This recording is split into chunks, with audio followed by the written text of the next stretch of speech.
Welcome to me, where suspenseful, thrilling, and mysterious stories will draw you into a world where the lines between reality and fantasy seem to blur. When the night falls, when all the sounds gradually quiet down, leaving only your own heartbeat and breathing, that's when these stories begin. Tensions, unsolved mysteries, moments that will make you hold your breath in fear or curiosity, all are waiting for you ahead.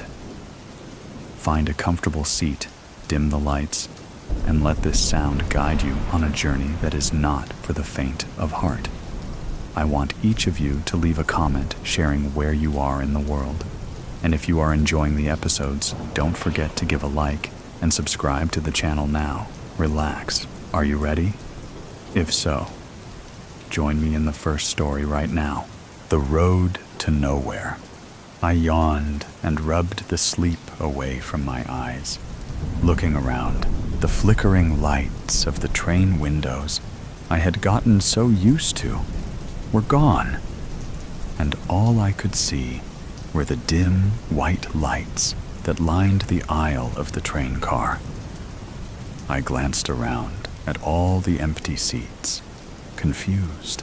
Why was I here? Why was the train empty? And why wasn't it moving? Confusion overtook me, followed by panic. I shot to my feet and strode to the end of the train car, trying the door at the very end, but it wouldn't budge. I quickened my steps to the other side, my shoes clanking on the metal floor, and tried the sliding door. This one opened like a dream. Excitedly, I stepped out of the train car onto the solid ground I knew would be there, and promptly fell. There was no ground. There was no sky.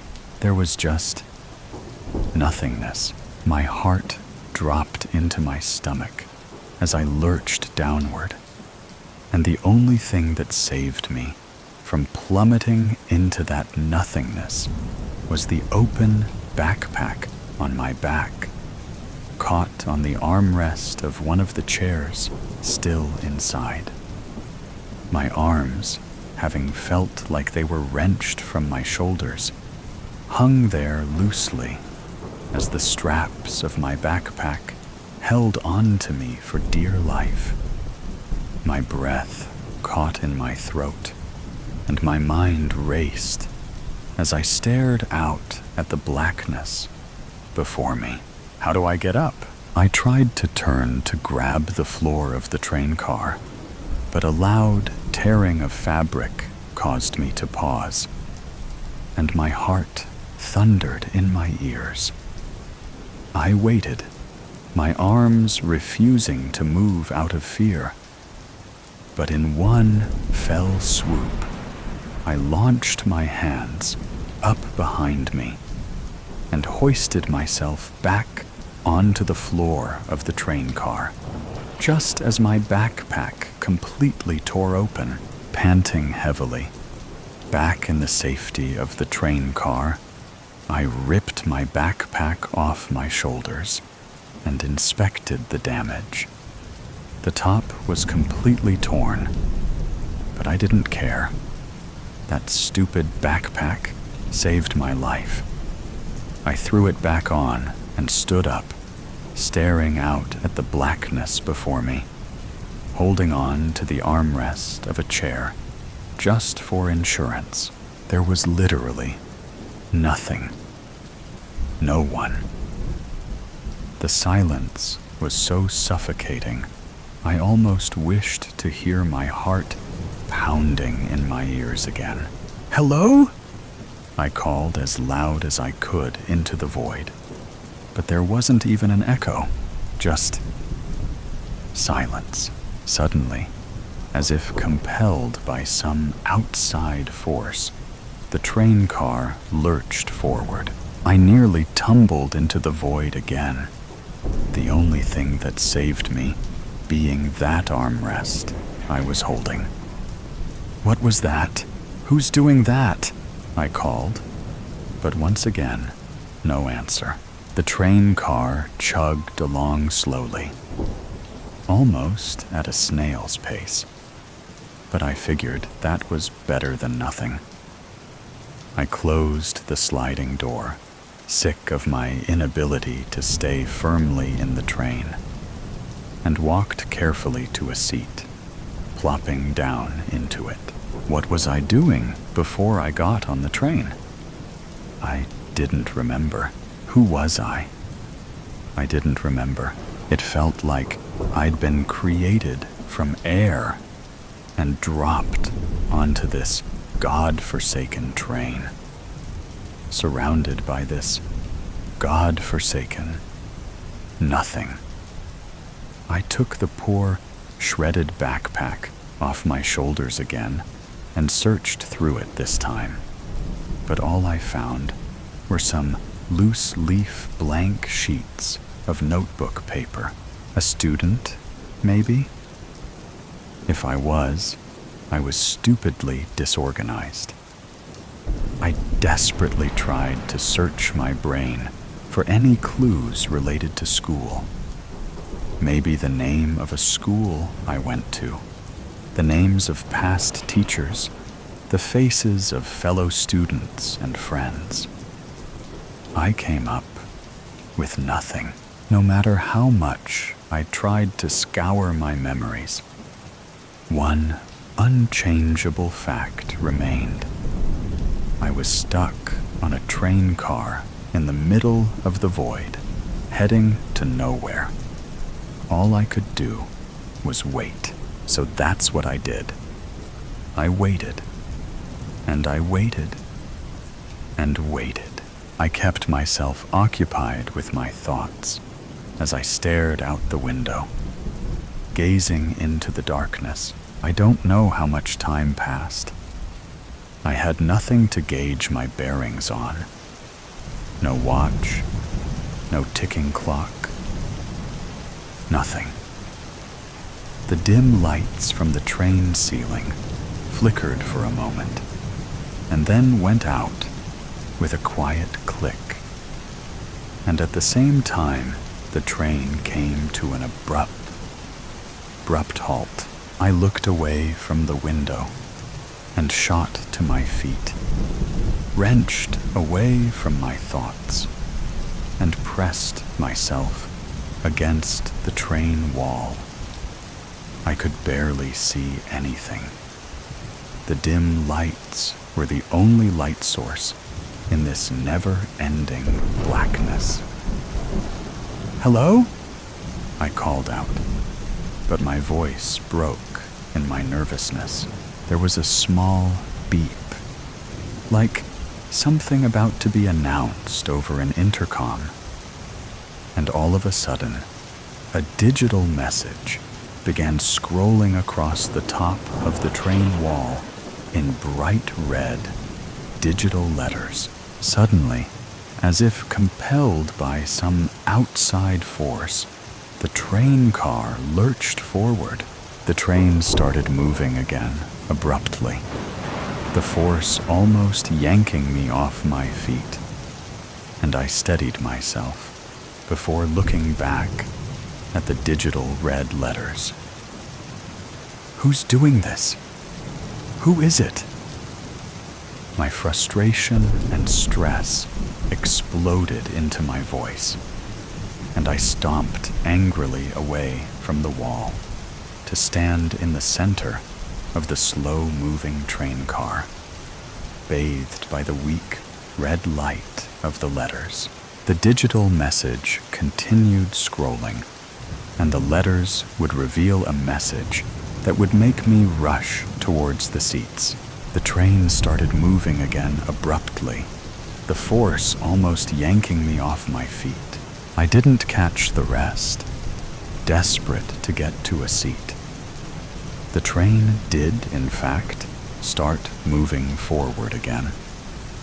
And it was only by the grace of God that I ended up grabbing the armrest of a seat to avoid flying to the floor. Angrily, I stormed to the end of the train and yanked open the sliding door, screaming into the void. "Are you messing with me? What are you trying to do? Why am I here?" I glanced back at the red letters on a whim and saw the following message. The silence was so suffocating, I almost wished to hear my heart pounding in my ears again. Nothing. Absolute silence. And the last thing I saw before tumbling out of the train and into the void were the small red letters forming the words, "There was no ground. There was no sky. Good luck." The above story ends, but the suspense and thrill have never stopped. Right here is another equally interesting story. Please continue listening. Keep going. Suddenly, I looked up. Was I asleep? Had I forgotten my flight?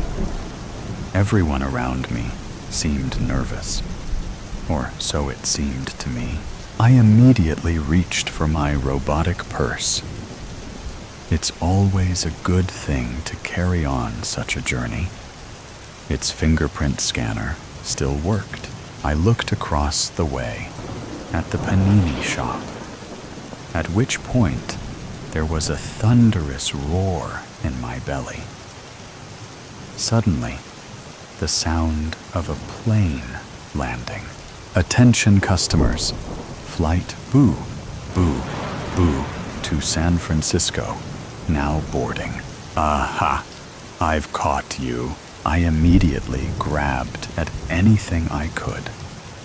Things that I was pretty sure were mine, or that would be nice to own in any case. As we all stumbled toward the flight gate with our boarding pass, it became obvious that we weren't all going to get the window seat in the cockpit. Someone was going to have to fly the plane. "You can handle this, young Hopite," I said to myself. "Remember your training, yon grasshopper." I walked up to the gate like a supermodel doing her taxes. It wasn't easy being this funky. The airport attendant shot me a glance as I approached, then looked back down at his screens. "My eyes are up here. Buddy, may I help you, miss?" "Yes. Well, I would like to get on the plane." "Which plane?" "That one. The one at the end of the gate." "There is no other plane. Miss, you have to be specific. It's my first day on the job." I looked at him with a deep sense of pity, not wanting to shake anything up. He had the look of an Ohio school teacher who had gotten lost after an all-night kegger. I gingerly handed him my ticket. "Are you sure you're in the right airport?" "The right airport? Yes, yes, yes." "You're sure? Or yes, you're agreeing with me?" "Yes, I'm sure that I am agreeing with you." "Yes, this is the right airport. I'm sure of it. I majored in airports in college." "Okay, take your boarding pass over here and get on that plane over there if you need further instruction." Okay, I'm good. Let's go." I subsequently made it to the boarding window. "Miss Bakersfield," said the boarding attendant with the gigantic glasses. "Yes? You've been bumped up to first class. Jesus, couldn't have thought of a better ending than that." I kissed my ticket and pressed it to the sky, my bags and body armor hanging off me like the tattered rags of a battered Superman. "Where is first class? In the back?" I asked in pure euphoria. "On the plane." I got on the plane, and what did I see? First class was amazing. The people here were so jelly of my success that I could barely contain myself. I sat next to a young, old gentleman reading a financial newspaper. Soon enough, we went down the runway, and then we all collectively hopped into the air at once, hurling the 100-ton behemoth into space. As soon as we struck the atmosphere, I got chatty and looked to my left, only to find that the newspaper cemented to my compatriot's face had now been surgically removed. "Hello?" I said. "I'm Miss Bakersfield." "So they say." "So who says?" "I've got no time for questions. I'm a very busy man." "Busy doing what?" "Busy reading newspapers. You know that every time a newspaper is printed, a priest starves to death in Bangladesh? Is that in the Guinness Book? It should be. Where are you going?" "Who said I need to be going anywhere?" "You're the one who's going away. Forgive my impetuosity. We are both hurtling through space at the speed of light. I figured you would be going somewhere. It's all in the mind." "Yes, sir. I agree. It truly is in the mind." "Do you buy timeshares?" "Sorry, I don't. I was asking because I wanted to buy one for myself." "Really? That's interesting." "Yes. I made my first $1,000 selling timeshares in old Italy. And then Jesus was crucified." He let out an uproarious laugh that could not be mistaken for sarcasm, traveling at this speed. "So," I said, not having understood my place in the scheme of life. "Nurse," he said. "I'm not a nurse," said the flight attendant as she walked by. "What can I get for you?" "Could you bring me my hunting knife?" "Yes, right away." "Hunting knife?" I said. "Yes," he said. "I like to flick my knife when I get nervous." The flight attendant went toward the cockpit and then knocked on the door, using a secret knock that only people with knives understood. Suddenly, the door opened, and there stood the co-pilot. He spoke with her a while, and then handed her what looked, from a distance, to be a small child wrapped in leather.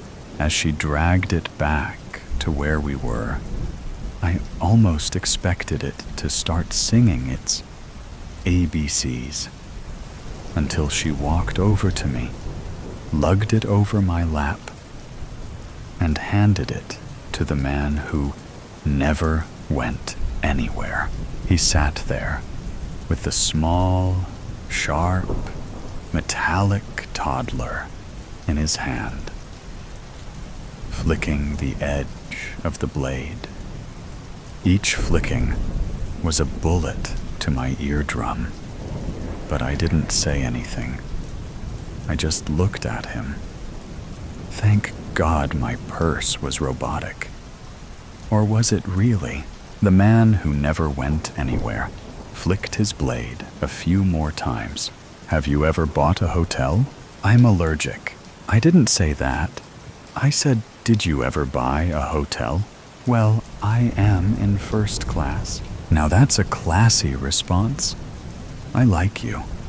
You seem to be so comfortable. Well, first class does that to a lady. We flew for hours.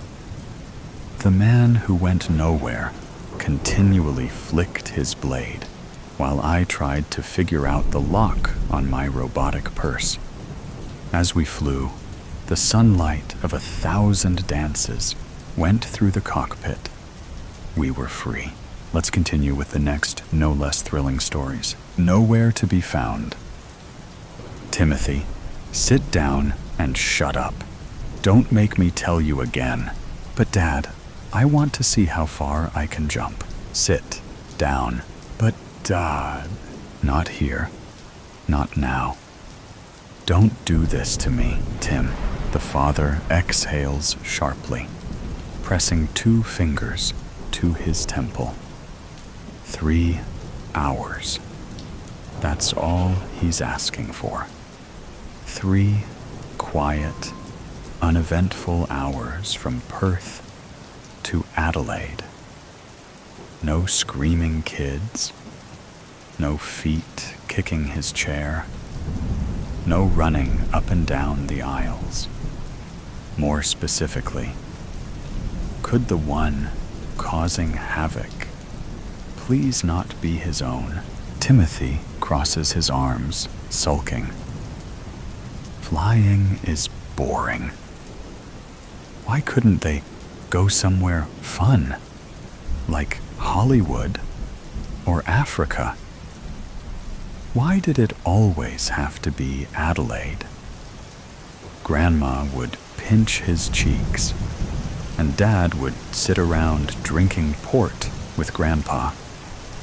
Their house smelled funny, and now he couldn't even test how far he could jump on an airplane. He shifts in his seat, eyes scanning the rows of passengers ahead. The seatbelt light is off. Maybe if he's quick, the father sighs, pinching the bridge of his nose. Timothy, I swear to God. He turns to his son's seat. It's empty. A second passes. Another. The father blinks. The air feels suddenly thick. He turns his head slightly, expecting to see Timothy crouching in the aisle, giggling. Nothing. His gaze darts to the seats ahead, searching for the flash of a child's movement. His pulse quickens. Tim, no response. The father unbuckles his seatbelt, scanning the cabin. Timothy isn't anywhere in sight. He grips the armrest, forcing a breath through clenched teeth. It's fine. It's a game. He stands up. Timothy, a few heads turn. A flight attendant passing by pauses. Sir, my son, he says quickly. He's not in his seat. She glances at the empty spot beside him. Perhaps he went to the restroom? No, he wouldn't. Not without saying something. Not without whining about having to go. The father moves toward the nearest lavatory, knocking hard. Timothy? No answer. He presses the button. The door pops open. Empty. A cold knot forms in his stomach. He checks the other lavatory. Then the one at the front. Then the one at the back. Nothing. His pace quickens. His breath turns shallow. He pulls open the overhead lockers, searching for... what? A hiding child? He doesn't know. He just knows Timothy isn't in his seat. Timothy isn't anywhere. He weaves through the rows, scanning every face, stopping at every child. No. No. No. The flight attendant approaches again, concern in her eyes. Sir, my son, he says, more forcefully now. He's missing. A ripple of murmurs spreads through the cabin. Another attendant joins the first. One of them touches his arm lightly. We'll help you look. Passengers glance up, some confused, others disinterested. A man 2 rows back frowns and mutters, I didn't see a kid sitting there. The father's head jerks toward him. What? The man shrugs. I mean, I just don't remember seeing a kid. Thought you were alone. The father stares. His vision narrows. His heartbeat pounds against his skull. What the fuck are you trying to do?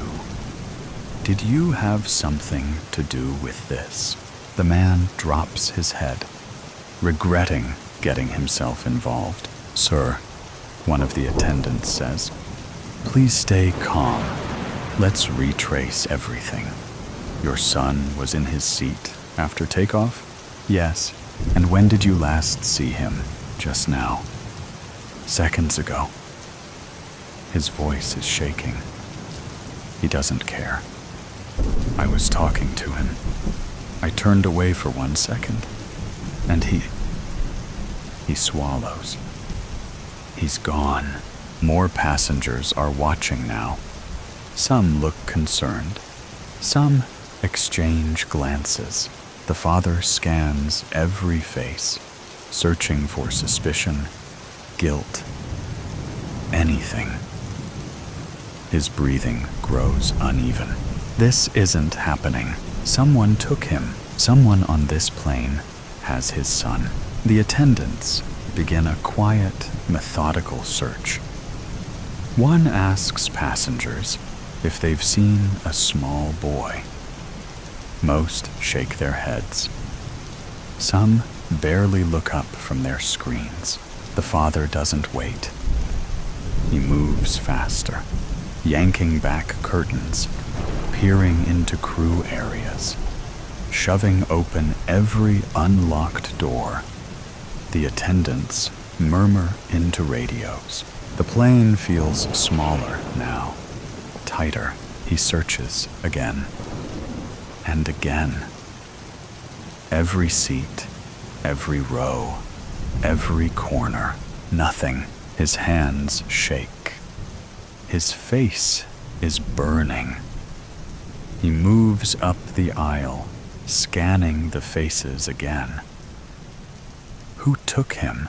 A woman reaches out gently. Sir, please.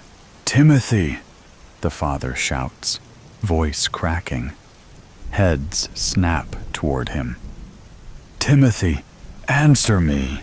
Nothing. His pulse pounds in his ears. He stumbles down the aisle, knocking against armrests. Tim. His voice is raw now, desperate. Timothy, where are you? He reaches the cockpit door, slams his fist against it. My son is missing. Someone has my son. The attendants pull him back, whispering reassurances that mean nothing. He shoves past them, back down the aisle. He checks the bathrooms again. He knows he already did. He does it anyway. He pulls down tray tables, looks under seats. Passengers murmur. Some watch with unease. Others look away. The man who said Timothy wasn't there stares at him blankly. The father stares back, fists clenching. He opens his mouth. But what does he say? That the man is lying? That his son was here, right here, and now he isn't? That his world is collapsing, and no one understands? Sir? An attendant says softly. Please, sit down. The father sways on his feet. His head is pounding. Then, a shift. A sensation. The slight pressure in his gut. They are descending. No, the plane is landing. His breaths turn shallow. He turns toward the window. The ground grows closer. No. No. No. He grips the seat in front of him. His knuckles go white. Timothy is still missing. The wheels touch the runway. The plane slows. The overhead chime dings. Timothy is still missing. The seat belts click open. People stand.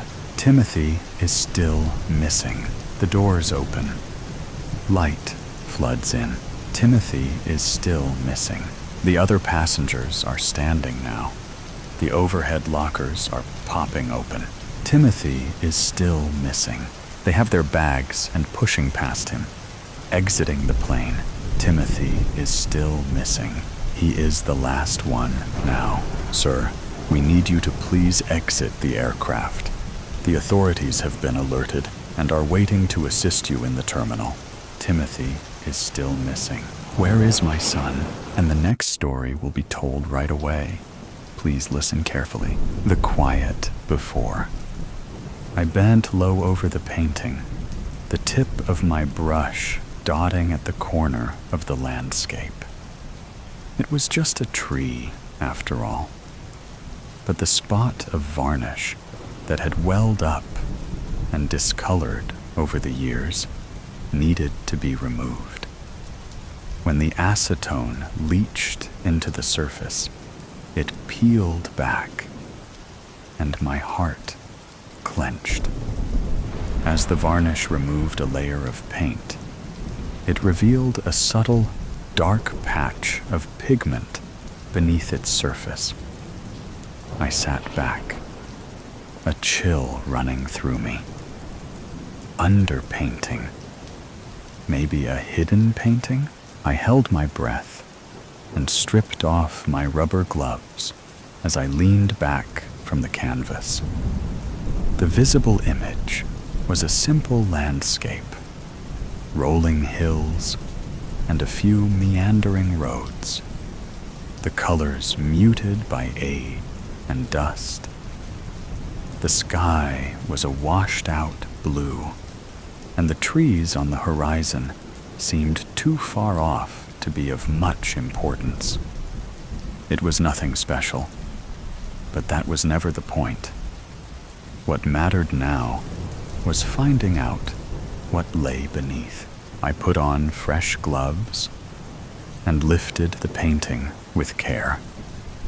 The canvas felt heavier than it should have, and I walked slowly over to the imaging lab. I positioned it carefully on the table, making sure that it was level, before placing the X-ray scanner above the canvas. The machine hummed to life, and I stepped back to the desk as the images slowly appeared on the screen. Beneath the visible landscape, buried under layers of thick, muddled paint, was a face. It was likely a woman, as I could see brush strokes of long hair curling around her face beneath the layers. The image was ghostly, faint, and slightly blurred, but unmistakable. A portrait. The faint outline of her features, her eyes staring somewhere just beyond the frame, sent a shiver through me. She was there, just beneath the surface. I didn't need to look at the X-ray again. I'd seen enough. I grabbed my phone and quickly searched for the artist's name. It was barely anything, just some obscure mentions in art journals, but something about it felt wrong. There had to be more. I spent the next few days buried in the archives. The museum had extensive access to resources on all sorts of artists, but the painting's creator remained elusive.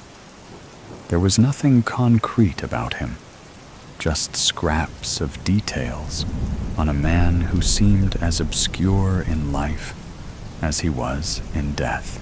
The painting, this painting, felt like a living thing, pulling me deeper into its mystery, one layer at a time. The more I uncovered, the more I realized how much there was to discover. As I attempted to track down her creator, I peeled back the landscape layer by layer, revealing the portrait of a strange, haunting woman. Her pale face was framed by dark, flowing hair that reached her shoulders.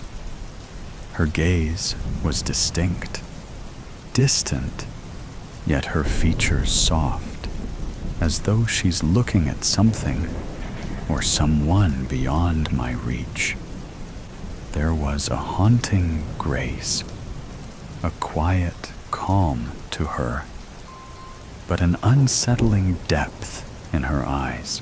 The light in the portrait was soft and diffused, casting a faint glow on her skin and creating gentle shadows under her cheekbones, giving her face an almost ethereal quality. She sat as though she is regal, with a slender curve to her neck, though her pose was rigid and upright. Her gown looked heavy and richly textured, and almost blurred into the darker background. I found myself losing time, focus, and all sense of responsibility to this woman. Time had started to slip away in ways I couldn't explain. Days melted into one another, the world around me a blur as I spent more time with her. But no matter how much I uncovered, there was always a feeling that I was just scratching the surface.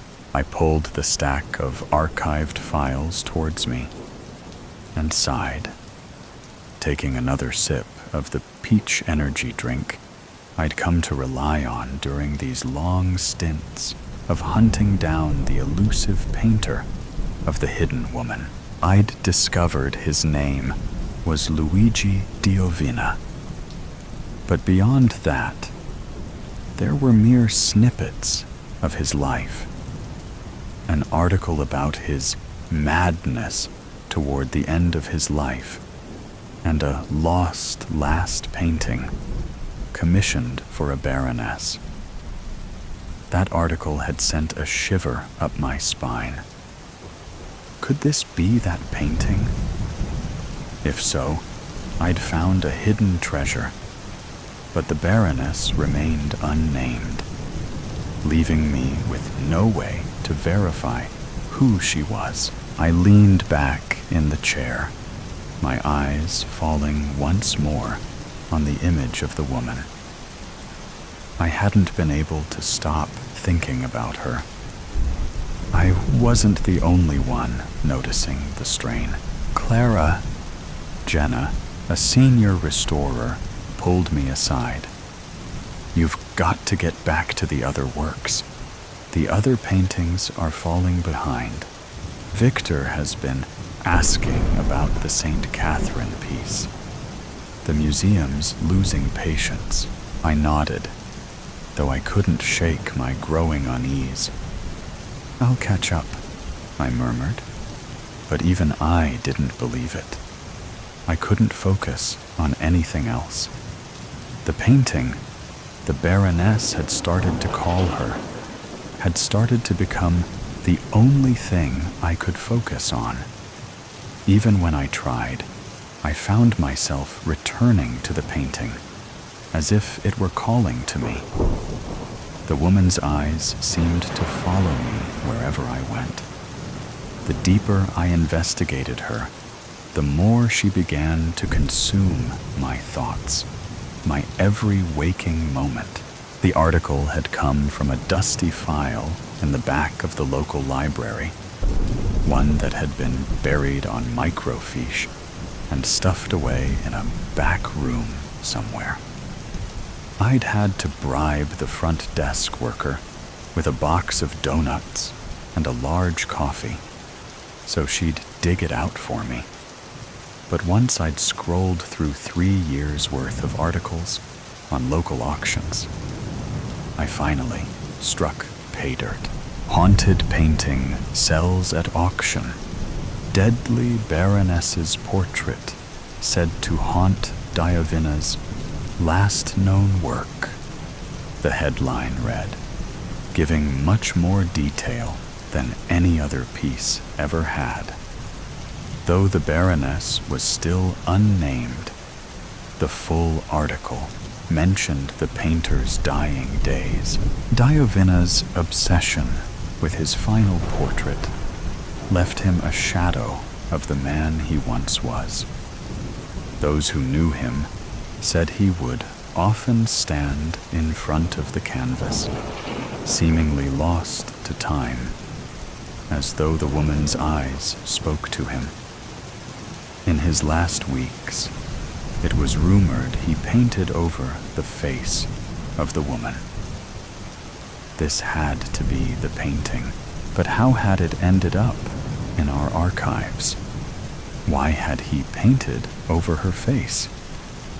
The deeper I uncovered the painting, the more I believed that the woman, her secrets, were pulling me into a vortex of obsession, just as they had Diavina, Clara. My head jerked up, the soft brush in my hand. The Baroness's eyes were inches from mine, her creamy skin slowly being cleaned at my skillful hands. I blinked and sat back, gazing around the room for the source of my name. But no one was around. The office was strangely empty. I stretched my back, leaning slightly over the chair, and stood up to walk down the hall. Empty. And it was dark. Curious, I walked a few steps towards the archives room. Clara! I whipped around. No one was there, but the voice had come from my office. I rushed back in, but found only the Baroness staring at me. Why were her eyes fixed on me? Her gaze had moved. Her eyes seemed to be fixed on me, just as obsessed with me as I was with her. As I stepped around the stacks of files, my tools, and other paintings I'd neglected in favor of the Baroness, her eyes followed me around the room.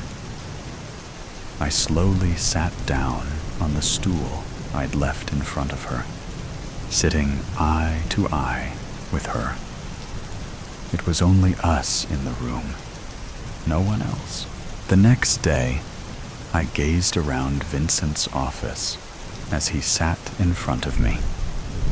His arms were crossed over his chest, and the furrow in his brow only deepened as he watched me fidgeting.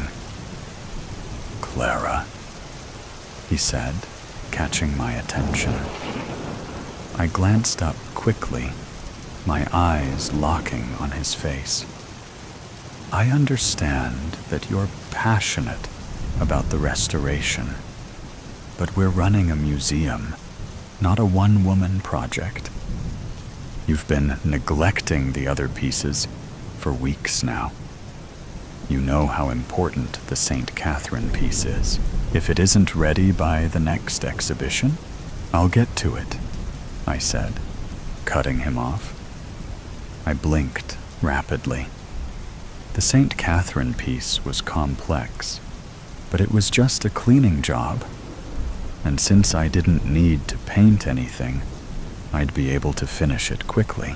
Clara? My eyes widened as the familiar, haunting voice called my name. Do you realize how much time you've spent on this? Vincent paused, his eyes narrowing as he searched for the right words. This obsession. Don't ignore me. I closed my eyes and pressed my fingers to my forehead. I forced myself to meet his gaze. I'll get it done. I just need a little more time. Vincent let out a frustrated sigh, his hands running through his hair. I need you to refocus. We can't afford this. Not with the exhibit coming up. Clara! My head snapped up, but it was just me and Vincent in the room. I glanced down, my heart pounding. His hands were strained, the same rusty red as the Baroness's dress, the splotches covering his fingers and seeping into his nail beds. Clara, Vincent said sternly, though his voice was also tinged with worry. You're letting everything else slip. He flicked through his computer and turned it to me, his stained fingers showing CCTV footage of the archives.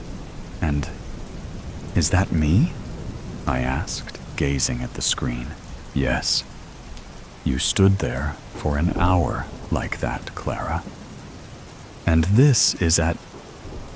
His voice trailed off as he checked the timestamp. His face grew increasingly lined with worry. The point is, you haven't been yourself. You look like you haven't slept in days, Clara. This isn't you. Go home. Get some rest, he said, sighing as he adjusted the screen back to normal. I stood, and without hesitating, I left his office. And don't do anything with that painting, he called as I stalked out. But it was calling me. She was calling me. I glanced into the studio from the sliver of a window in the door. Through the frosted glass, I could see a distorted view of the painting sitting on an easel at my workstation. I could see her outline, the delicate slope of her neck, and the blood red of her robes. Suddenly, a shadowy figure moved across the threshold of my door, and I jumped back, startled. I hesitated, struck by fear. Not that someone had broken into my office, but that someone was going to take the Baroness from me. I turned the doorknob, but of course, I'd locked it, and I could see her right there. She was right there. A chill swept through me, and I shivered, closing my eyes as I dropped my hand from the door. When I got home, I was a little shocked to see Ethan on the couch, anxiously texting people. "You're home?" I said, dropping my keys and messenger bag by the door and taking off my coat. He gazed up at me and tilted his head. "You're home," he said worriedly. There was no warmth to his voice, as if he was put out with me. I furrowed my brow. "Yeah, Vincent sent me home early, said I looked tired." "What, early?" "It's 9 p.m., Clara," Ethan said, putting his phone down. I blinked and looked out the window, my stomach clenching. He stood up, moving over to me as he noted the look of confusion on my face. "What's going on, Clara?" he asked quietly. He reached out to rest his hand on the small of my back, but I pulled away. a feeling of overwhelming anxiety rolling through me. Nothing. I can't. I shook my head and then glanced up at him. I can't remember what I did. Vincent sent me home at 11? I said, my stomach twisting again. I leaned into the kitchen counter, holding it tightly. Ethan looked shocked, his lips parting to calculate the math. Okay, it's fine. We'll figure it out. You've just been stressed with the exhibition coming up, and all the work, he said, rubbing my back gently.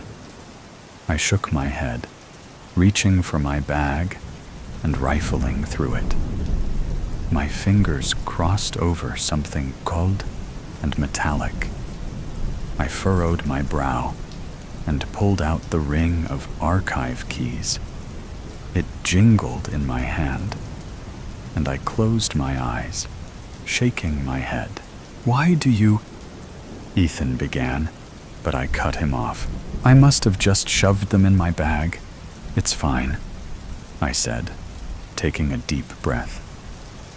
I put the keys gently back into my bag and took out my phone again, checking the time. It's late. I'm late. I came home late.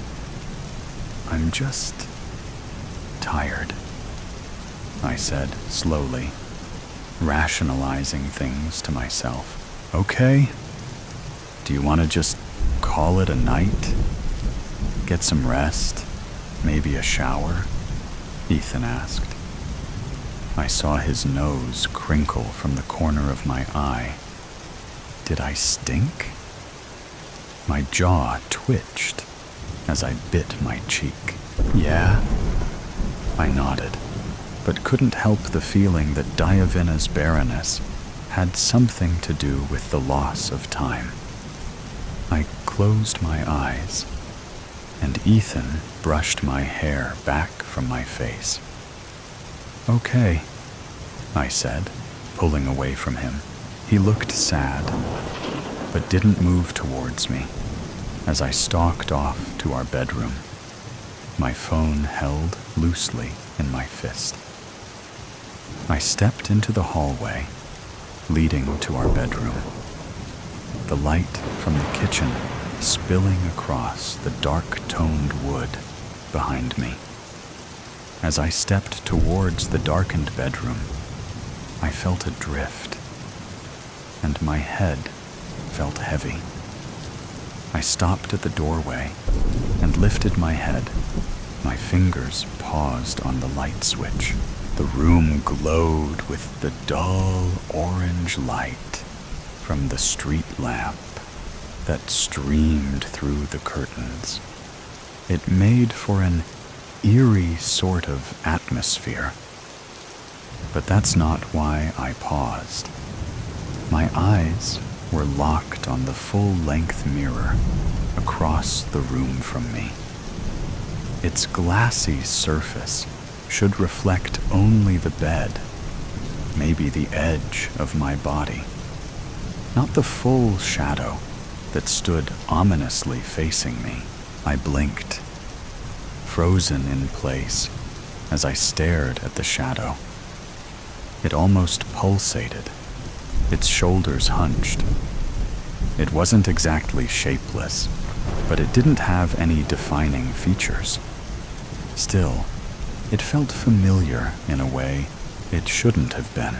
My fingers twitched, brushing the edge of the light switch. I took a shaky breath. I flipped the switch, and the figure was gone as soon as light flooded the room. The mirror was empty. My chest clenched painfully, and I leaned against the door frame. Slowly, I flicked the light again. There she was, dominating the mirror, a black mass. But I knew her. I knew who she was. I flicked the light on again, and she was gone. But just as quickly, I flicked it off, and she was there. Panic rose like a bile in my throat. Distantly, as if underwater, I could hear Ethan calling to me, but his words were lost. Because the Baroness was calling me, her voice was rising in a screaming ring in my ears. I trembled with fear as I stepped towards the mirror, towards her. My mind fought my body as deep, panicky breaths burst from my chest. As I stepped up to the mirror, the shadow swelled and blossomed, the shrill screams rising to fever pitch in my ears. A hand wrapped around my shoulder just as the mirror shattered. It's with great pleasure that we present the final restored work of Luciano Diovina, the Baroness. Its beauty belies its tragic past, and we are proud to display it as a memorial to our departed co-worker. Vincent held the champagne glass aloft, then took a sip and stepped down from the podium. Beside him, the Baroness had been artfully restored, her colors vibrant, her skin creamy, her robes deep and gory slash of blood red. She looked almost youthful, brought back to life at Clara's skilled hands. It's a shame. An older woman stands next to a younger one, both eyeing the Baroness and the in memoriam plaque that had been hung next to her frame. The younger one nods, glancing nervously at the portrait. It's tragic. But did you hear about what happened with her boyfriend? I mean, the portrait, sure, it's gorgeous, but I heard it was bad. They glance at the painting. Like gruesome. Like she was obsessed? They cut off, clearly unsure how much to say. The older co-worker's voice drops even lower. Obsessed doesn't even cover it. But you didn't hear it from me. It's a horrible end, though. They each sip their champagne, the younger one shivering as if she said too much. The older glances down at her watch. Come on. The presentation. We're late. Just when you think all the weird stuff has been told, the next story will make you think again. It's only the beginning of trouble. As I sit on the uncomfortable train seat, blankly staring out of the window, I feel the heat wash over me in an instant. Breath 1, breath 2, breath 3. It's okay. I can do this. Trying to stay calm and relaxed, I look away from the window, starting to feel dizzy from the speed we pass the trees with. You've done this before, I say to myself as a pep talk. Just because it's different setting doesn't mean you can't do it. There is only one problem. If it goes south, I won't be able to escape for another 3 hours of that train ride. I have to execute the plan perfectly to the last step to make sure I will get away with it. In moments like this, I swear at myself for choosing to do that specific line of work. I'm still a beginner. I am still nervous and anxious about the jobs, even though my mentor tries to convince me it will get easier and more natural. I let out a huff and smile at that thought. What a messed up world it is to get used to doing something so awful.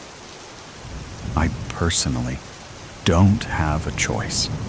I need to do this and clear the society from disgusting and horrible people. My eyes travel down to my backpack, trembling slightly from the train movements, filled with the tools I will need for this specific job. The top zip is open, and the sun faintly glints in body of the syringe I brought, the tool for Plan A. If all goes well, I won't have to travel too far down the alphabet to finish the job. But I prepared myself for many possibilities and outcomes. I push my head back onto the headrest and close my eyes, breathing in the dusty smell of the carriage.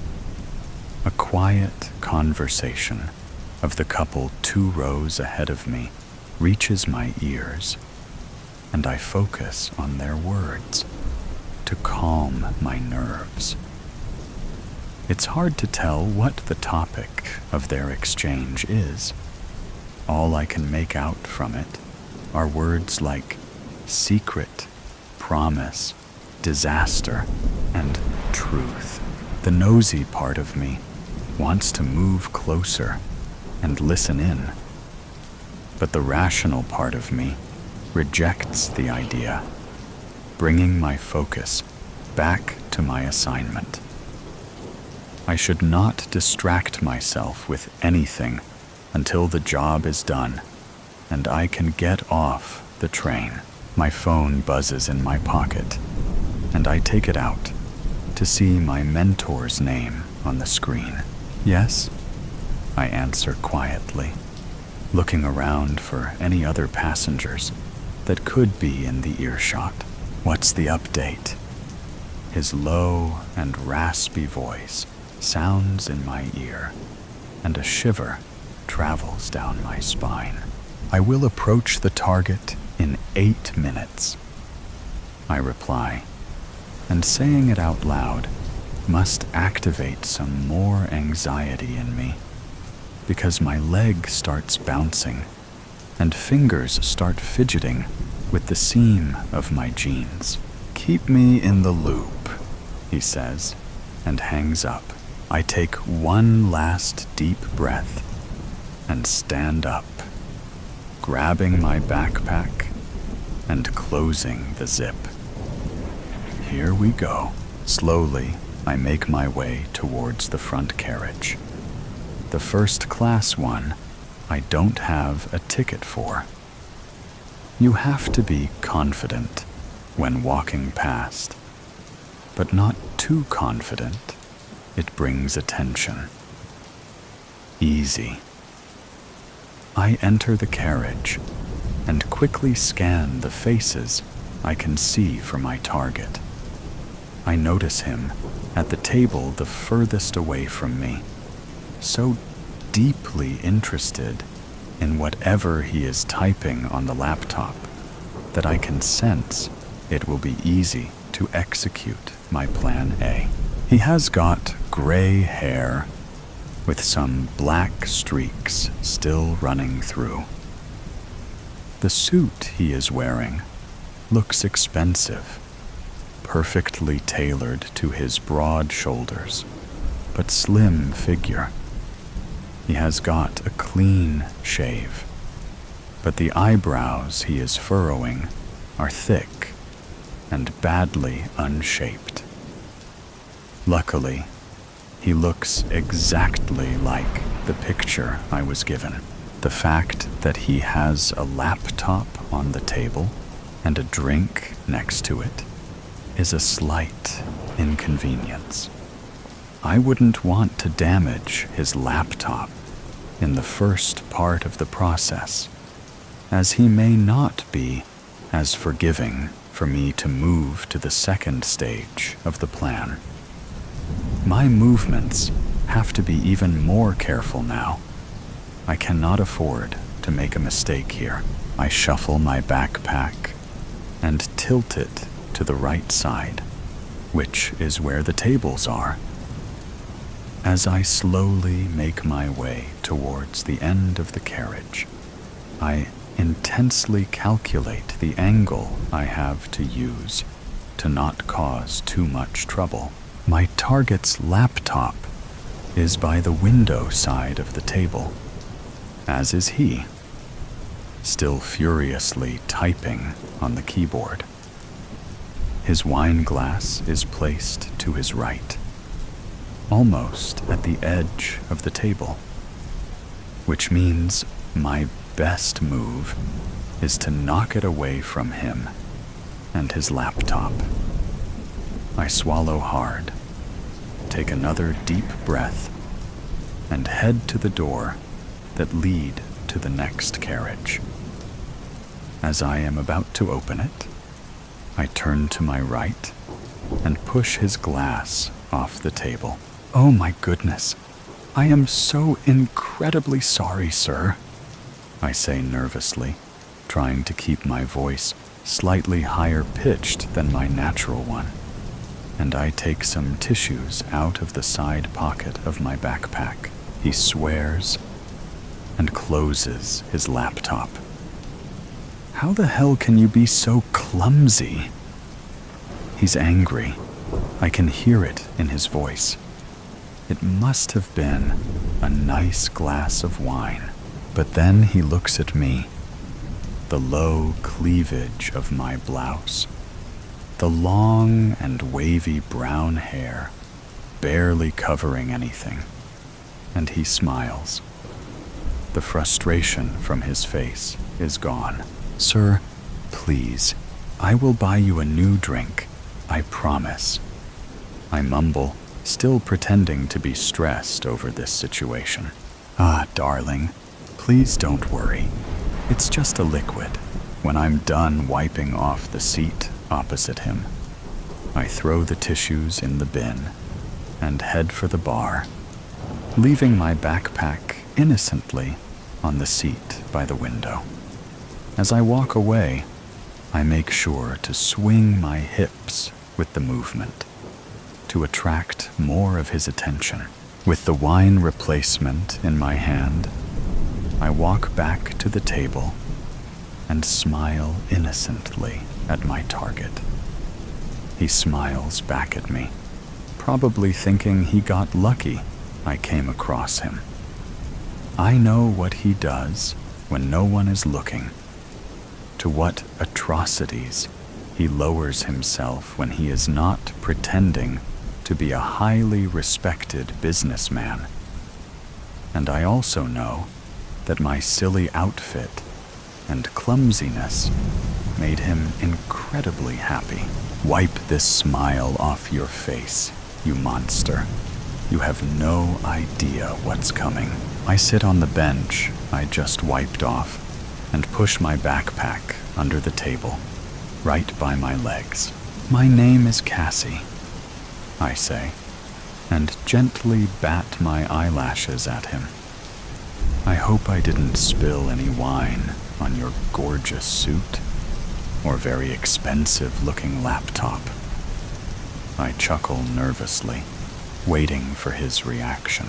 Well, Cassie, I think you just got lucky. Nothing seems to be damaged. I look at the table behind the laptop.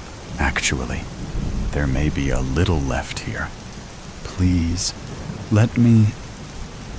I lean to my backpack under the pretense to get the tissues, and with them, I take out the syringe and place it on my lap. After wiping the invisible stain off the table, I smile at my target again. Thank you for being so understanding. Of course. Before he says anything else, I stab his thigh with my unassuming weapon, and his eyes open wide. "What did you just do?" "Shh," I say in my normal voice, and watch him slowly drift away. "Have a nap, sir." The above story is ended. Let's listen to the next story. Rambling Rose. "I'm late!" Life always passes over me. "I'm late" is just another phrase for situation normal. Absolutely fluffed up. "Did you put in your application, Rosie?" An unnecessary question, probably motivated by a sense of duty. I give my usual frown and grimace, a sigh, an "I don't care, but will try to appear concerned" look. The office crew is sniffing each other out. They're silently musing on the expected unfairness, their anticipated realization of failure, judging nepotism or brown-nosing from each participant. Jones, from service and repair, has been studying his policies. Gretel has finished her Certificate 4 in admin. Will is confident and also disgruntled because he has been at the WAM desk for 3 years and feels he deserves the promotion. Georgia has made coffee for the PA to the director every day for the last 2 months, and today has homemade chocolate brownies. The bright young things wander confidently, secretive, holding clipboards, adjusting their ties and hair clips. It's a yearly raise of $20K, and not to be ignored. But I most studiously ignored it. The primitive yearning for some freedom has snared its unrealistic teeth right into my IT life. Hell, I don't even know what the word means. I haven't read Jack Kerouac, but sense that this might be one of life's moments when Kerouac isn't just a writer. Kerouac is where I want to be. Pens, wads of reports, tea bags, coffee bags, a banana already populated with several tiny Drosophilas, laptop charger, some screwed up piece of something, possibly a chocolate wrapper. Everything into the locker. Close the door tightly before anything falls out. There may be war once the position is filled. It's a late winter, but June in the Highlands is starkly beautiful, misty, haunting even. The trains have all left, and I park my red Subaru into a free parking lot. The sky is an empty gray slate, and the new moon barely lights the smooth concrete platform. I walk carefully to the graveled exit, look into the darkness, and start walking beside Highway number 1. Nobody would know if I am man or woman, as my hair is tucked into a black beanie. Nobody will try to stop for me, and I swagger, trying to look dangerous and unwelcome. My wind jacket is old and barely covers my hips. My tracky Dax, gray, also old. Just another vagabond itinerant wandering the roads. I step purposefully, too quickly, and slow myself. The journey, not the destination, I say. The crunch of the gravel beneath my rubber-soled gym shoes is satisfying. Each step releases its perfume of rain, oil, and petrol. I breathe its nourishment like a 4-year-old who has escaped from the front yard onto the street for the first time. A dog howls and then barks, and the cars gradually dissipate. At some point, I realize I am alone, even from any flow of traffic. It is 11 p.m. I have been walking for 3 hours. I breathe even more deeply. The air has chilled. A faint silhouette of bushland lines the horizon, and a small window twinkles somewhere on a hillside. As I walk, this small, friendly light disappears behind a ridge. A kookaburra announces something. It's time we all just went to sleep now. I will keep walking. I will keep walking until I want to stop.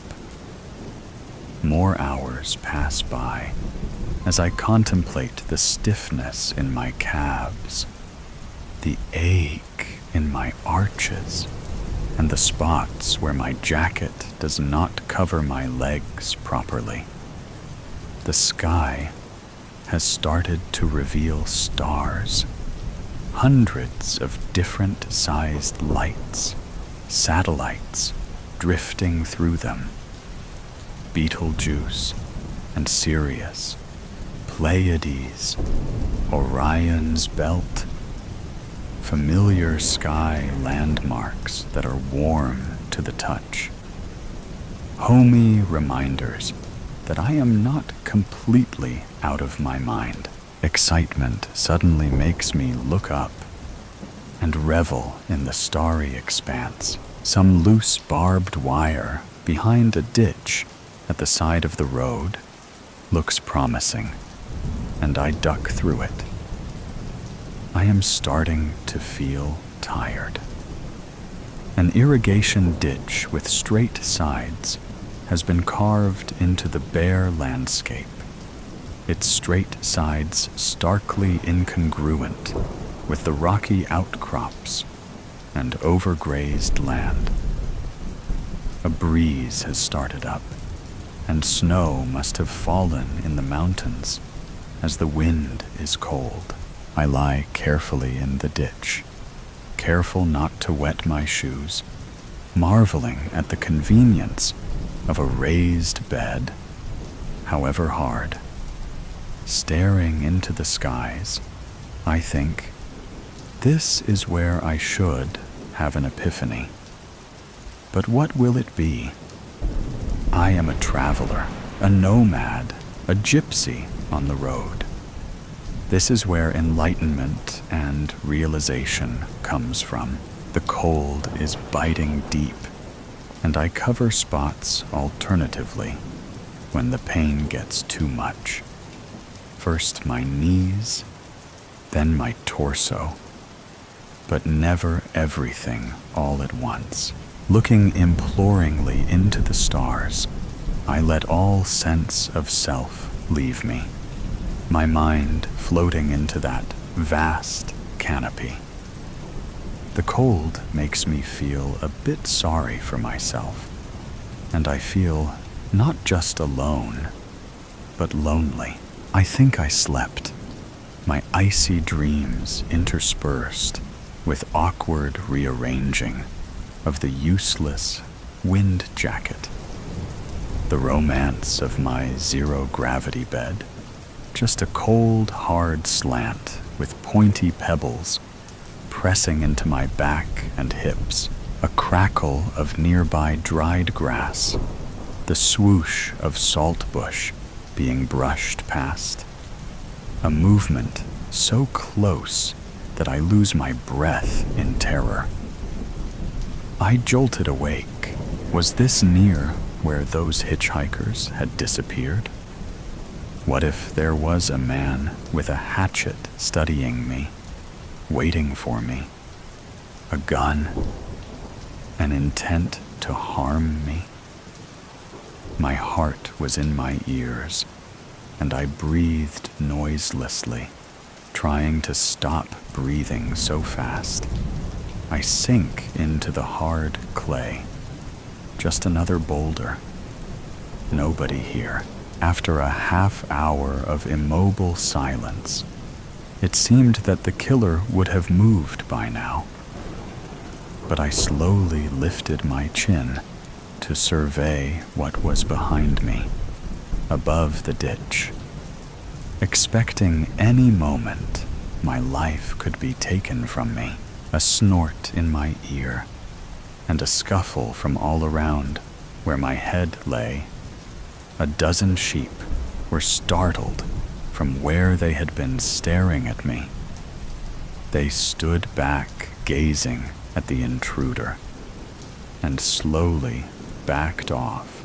I was safe. The sheep were my friends, my protectors. They trotted away quickly now that it was obvious what this warm, soft-bodied thing was.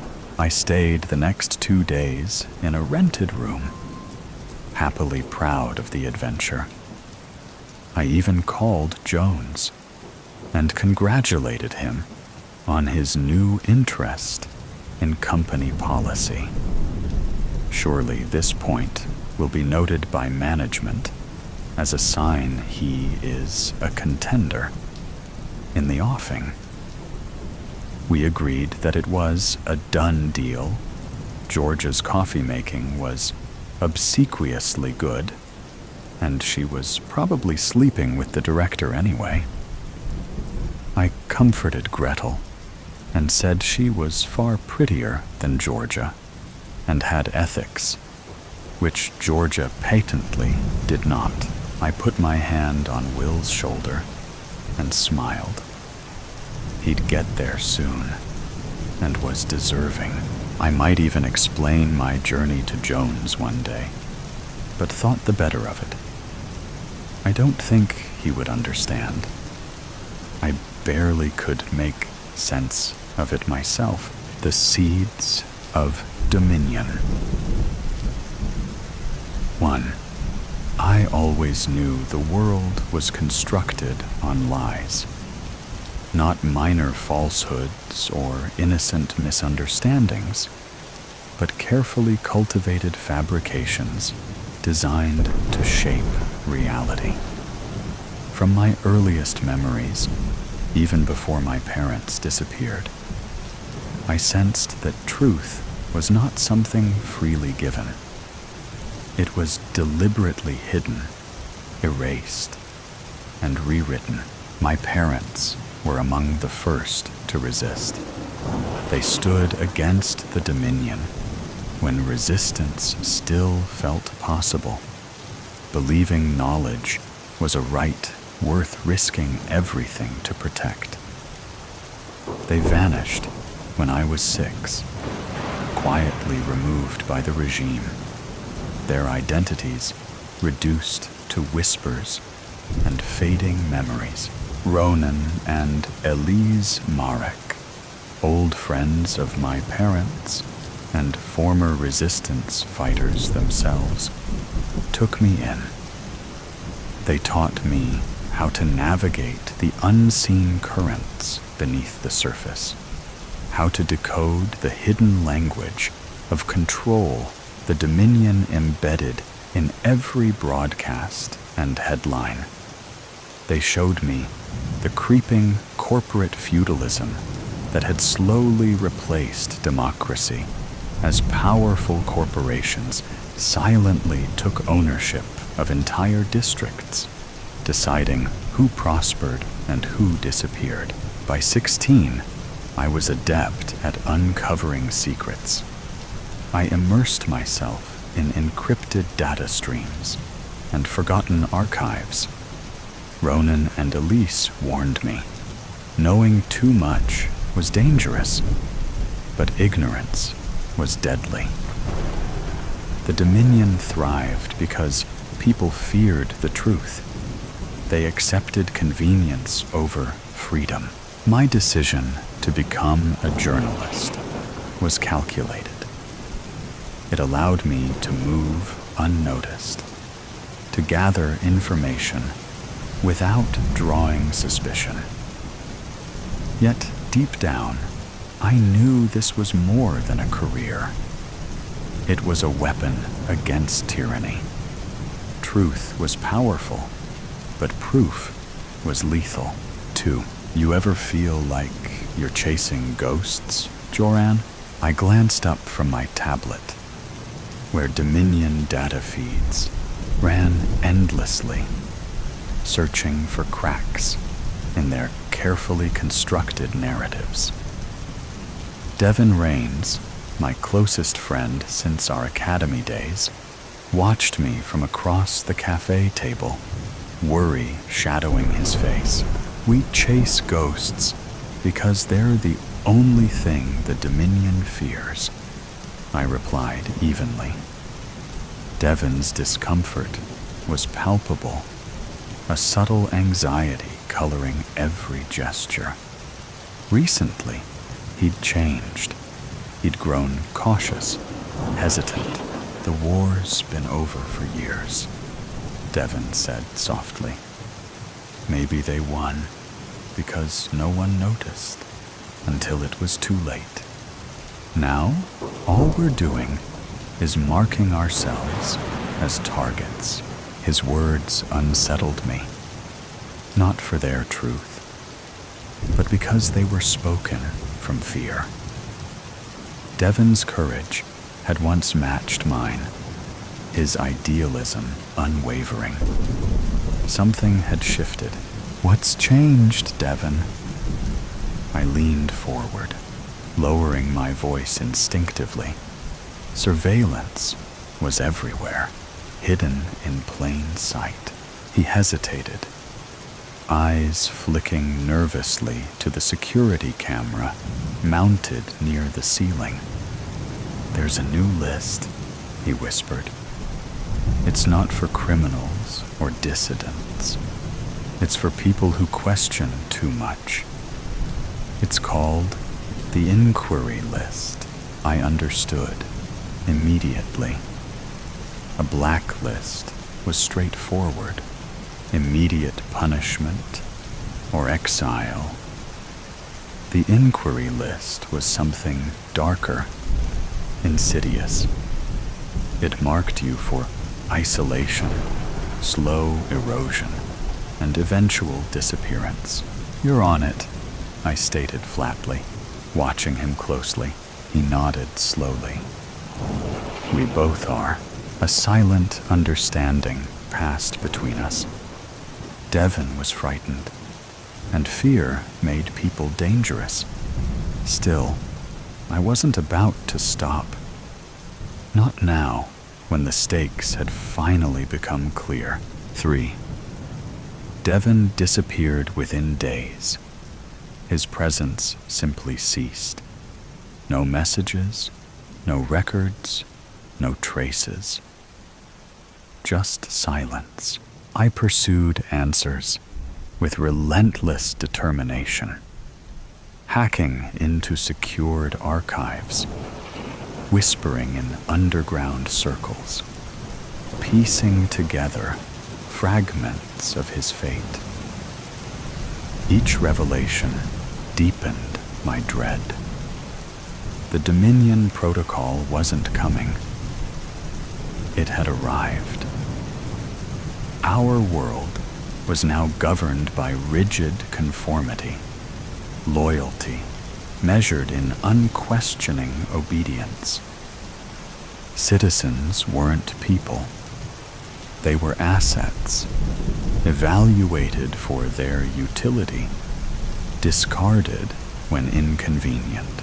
I stared numbly at the evidence on my tablet. Democracy hadn't merely been undermined, it had been methodically dismantled. Devin wasn't dead, not physically.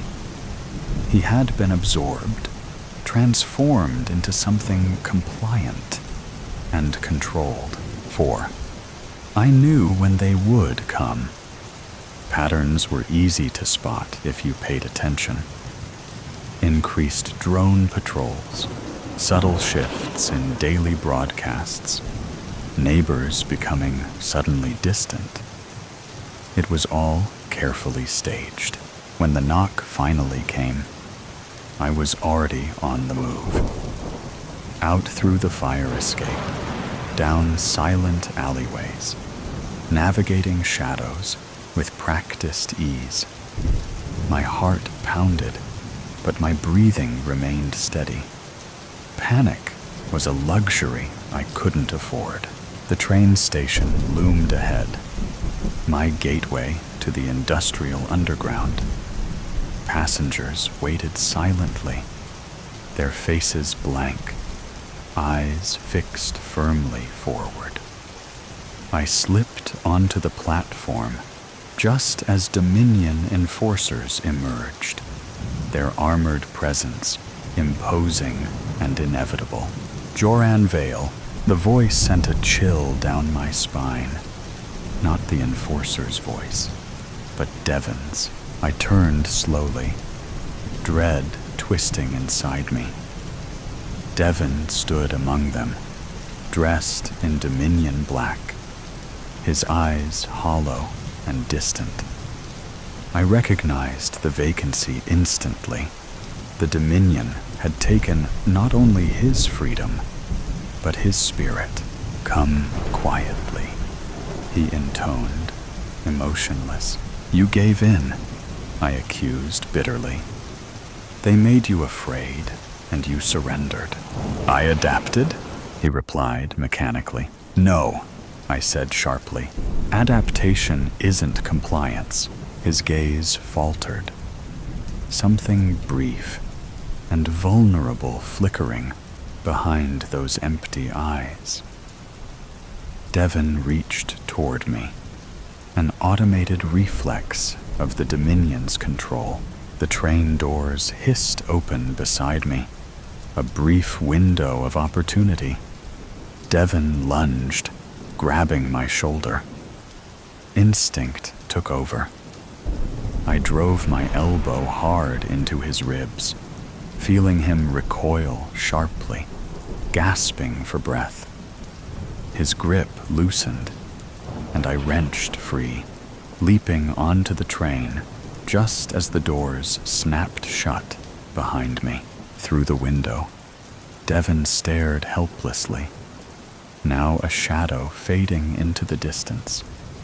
Regret etched his features briefly before the darkness reclaimed him. The train surged forward, carrying me into uncertainty, but also toward freedom. 5. As the city lights blurred into a mosaic of neon and shadow, I steadied my breathing. The train hummed rhythmically beneath my feet, a steady reassurance that, for now, I was still free. Passengers around me stared blankly ahead, eyes purposely unfocused, trained to remain ignorant of anything that might threaten their carefully curated peace. But I was awake. The Dominion thrived on the apathy of the masses, believing control was absolute because compliance was easy.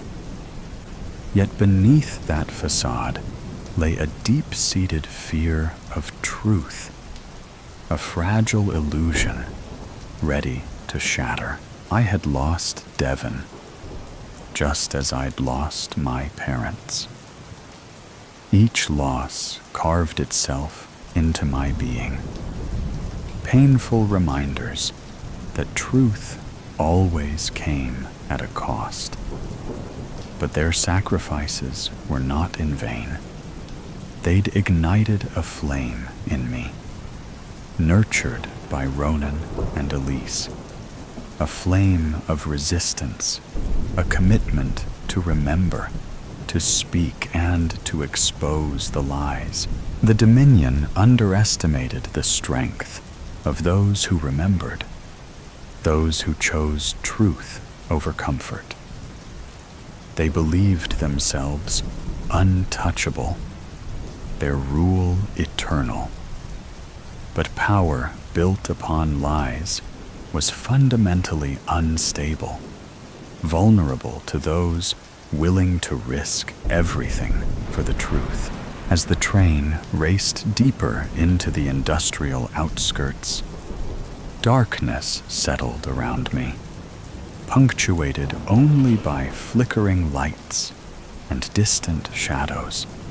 I pressed my forehead gently against the cold window, eyes scanning the landscape rushing past. Factories loomed on the horizon, silent giants standing guard over secrets yet undiscovered. My heart steadied, determination hardening like tempered steel. They might hunt me, silence me, or erase my name from history, but they couldn't erase the truth. Not while people like me still breathed. The Dominion hadn't won, not yet, on a parallel track, unnoticed. Another train moved quietly through the shadows. Inside, illuminated by the pale glow of a screen, a figure stared intently at my image, captured by surveillance cameras. Eyes narrowed thoughtfully, studying every detail of my escape, every gesture, every defiance. From the tinted window of his train car, Devon watched the darkness unfold, shadows reflecting in his eyes. Eyes no longer hollow, but haunted by the flicker of something forgotten. He whispered softly to himself, a truth long buried, but impossible to erase. The truth is not, we think it's over, but in fact, it's just begun. The next story will thrill you in a completely different way. High-speed train. Congressman David Chen found himself where he never guessed he'd be. The dining car on the express. A high-speed train humming through the Hungarian countryside. A patchwork of browns and gray dirty snow flashed by. Abandoned Soviet-era factories passed surreal in skeletal frames, riddled with broken windows and crumbling walls. David's head pounded. Nausea caused him to sweat. He hated trains, but loved his wife, and the Prague conference was over. Just one more meeting, and then he and his wife could take a river cruise out of Budapest. Studying the wine list across from David sat Marcus Blackwood. When the waiter came, he ordered a 2016 Tokaji. The waiter paused and bit his lower lip, avoiding Blackwood's eyes. "We only have a 2018. Your boss promised the 2016, Blackwood said, stroking his precisely trimmed stubble. "I suggest you find it, or else." David noted his old friend, the Blackwood he'd grown up with, the new director of Aid Alliance, had mastered making threats. "Trains have a finite quality," Blackwood mused as they waited for the wine. "Once you're on them, you can't get off." David sipped water from a crystal glass. "But you can change the destination. That depends on who's controlling the switches," Blackwood said. "By the way, how's your Sarah? She starts Columbia in the fall. Is that right? The tuition must be a killer." His stomach rolled over. How did Blackwood know about the Columbia acceptance letter? She's fine. Elizabeth and I are quite proud of her. I saw you with Elizabeth at the Prague conference. Vacation? Yes. Doubling up the conference with time in Budapest. Blackwood winked. And a write-off for the entire trip? Blackwood tossed his right hand.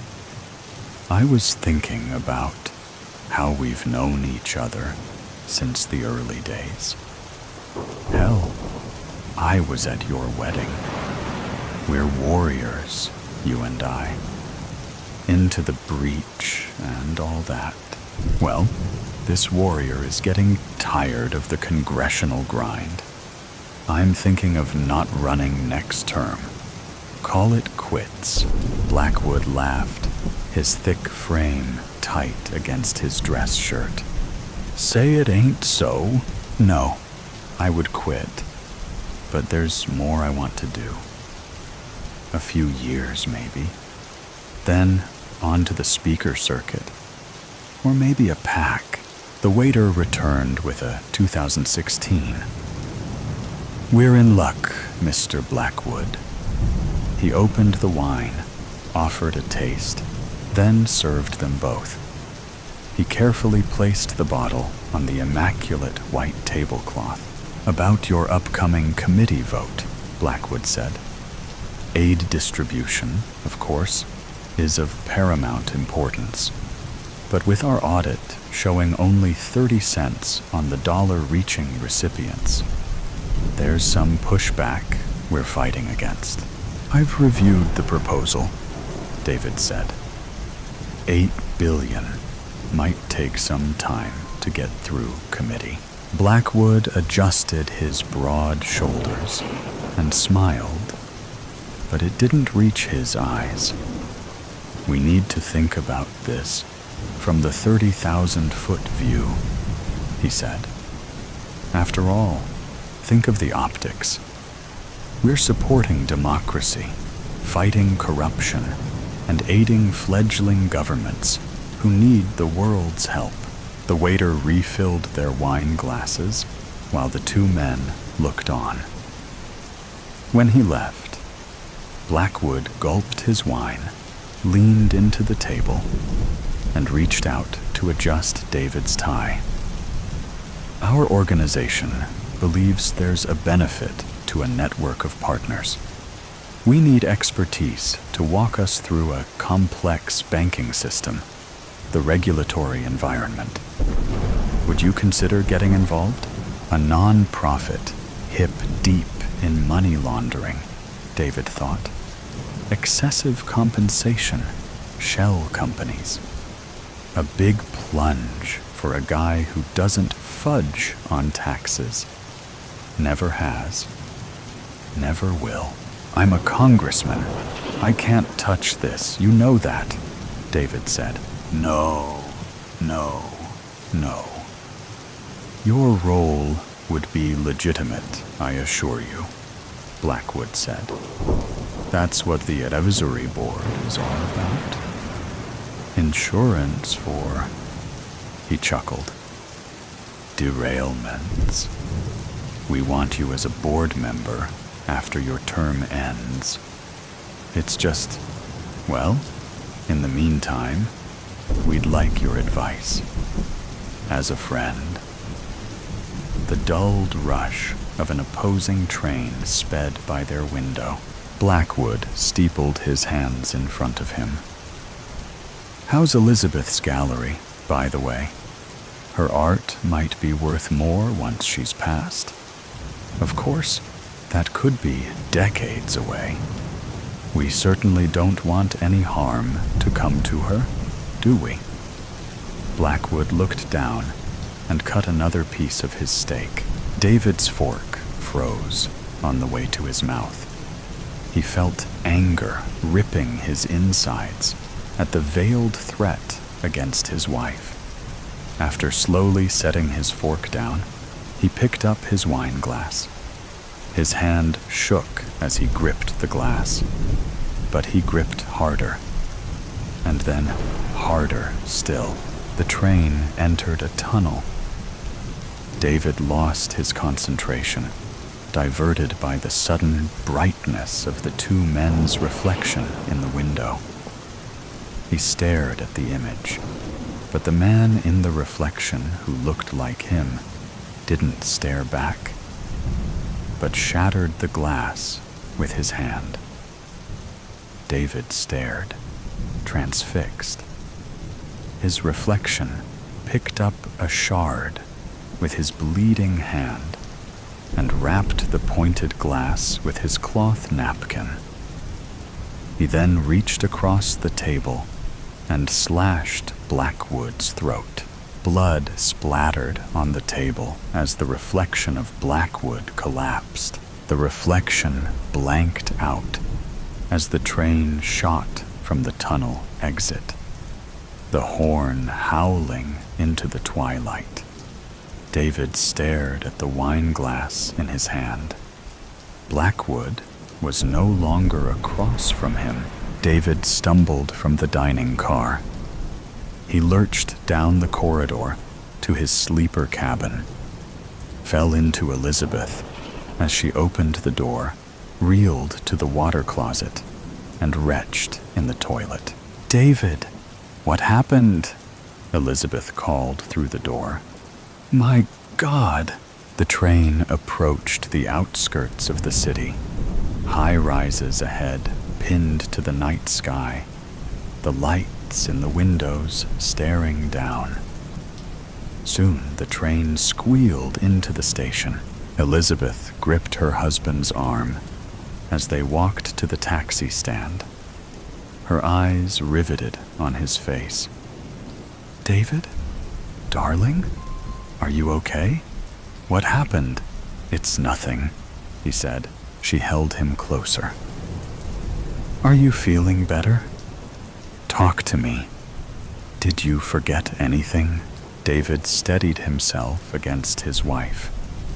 "No, I haven't left anything." As they walked to the taxi stand, he felt in his gut that Blackwood was gone. He realized he'd left him on the train. Some things you can never explain, he thought. But then he felt oddly privileged.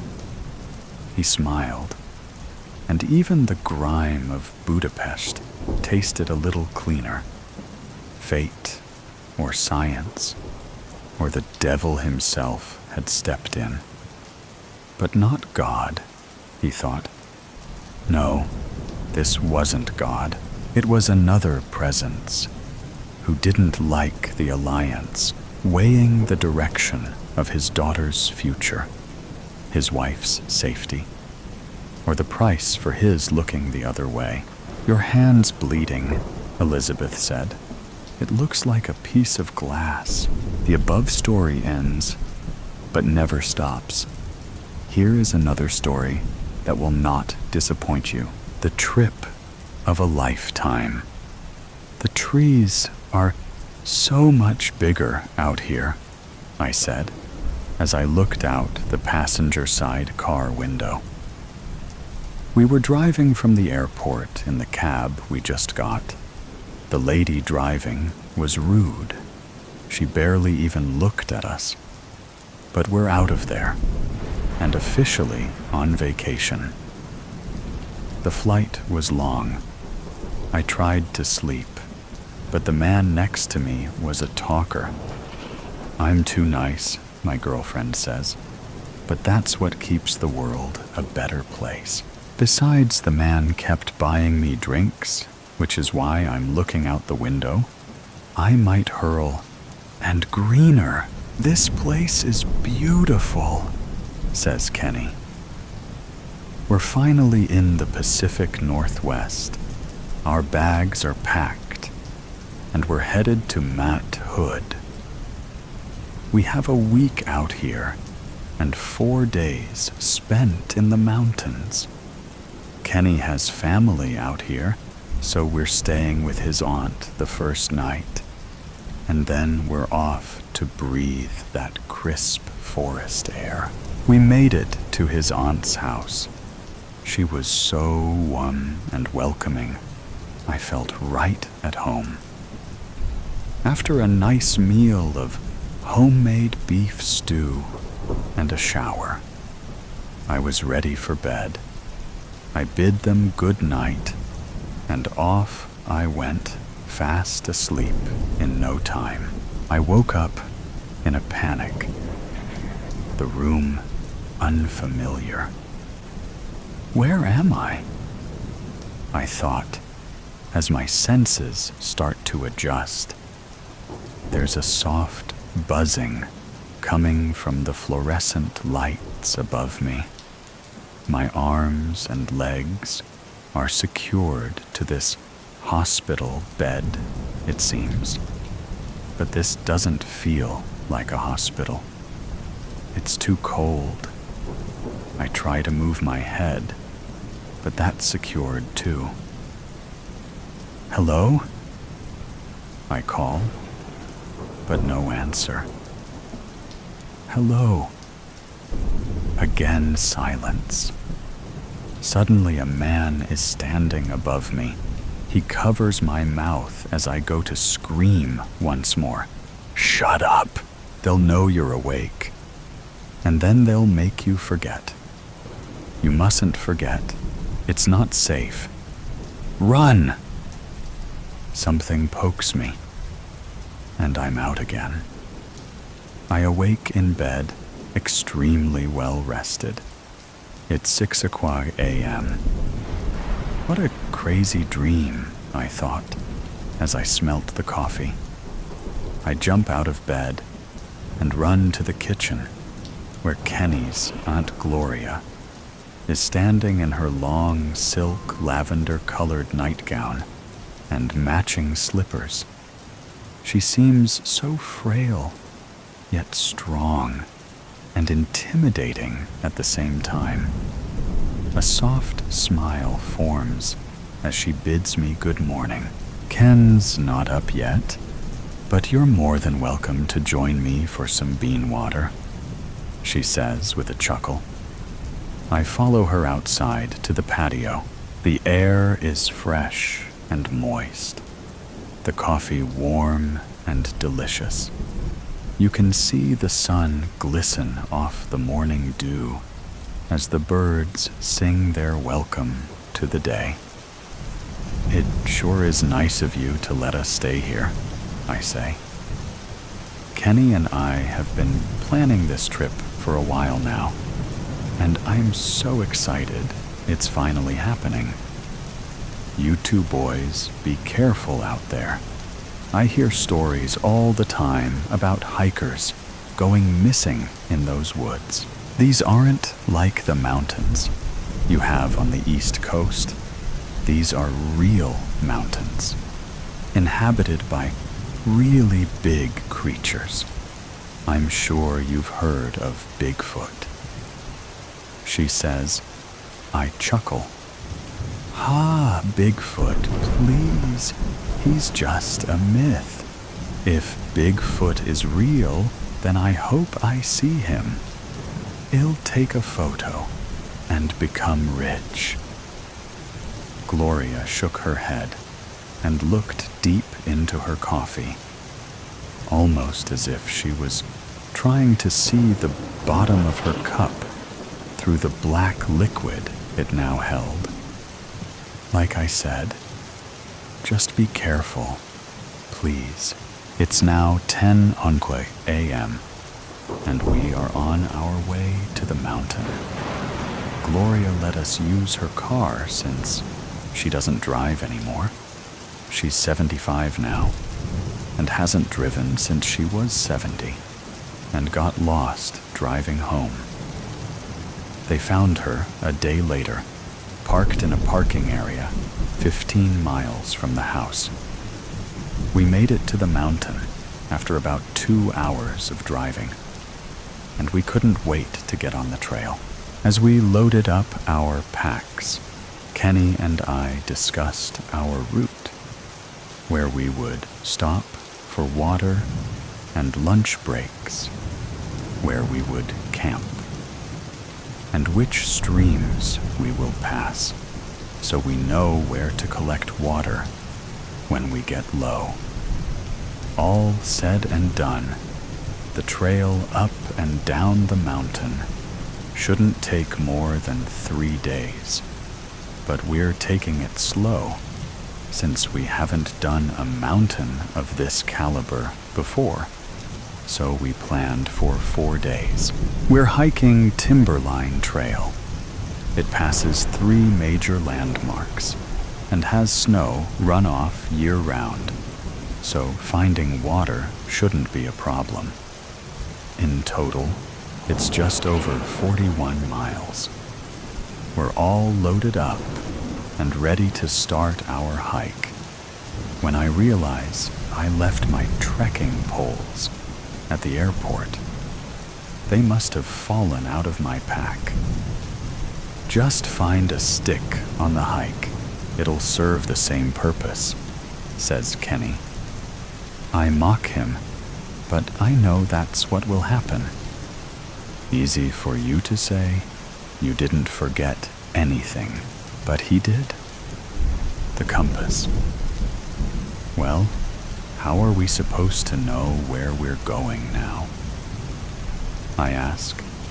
We still have a map, and the trails are marked. It'll be fine, he says in a not-so-reassuring voice.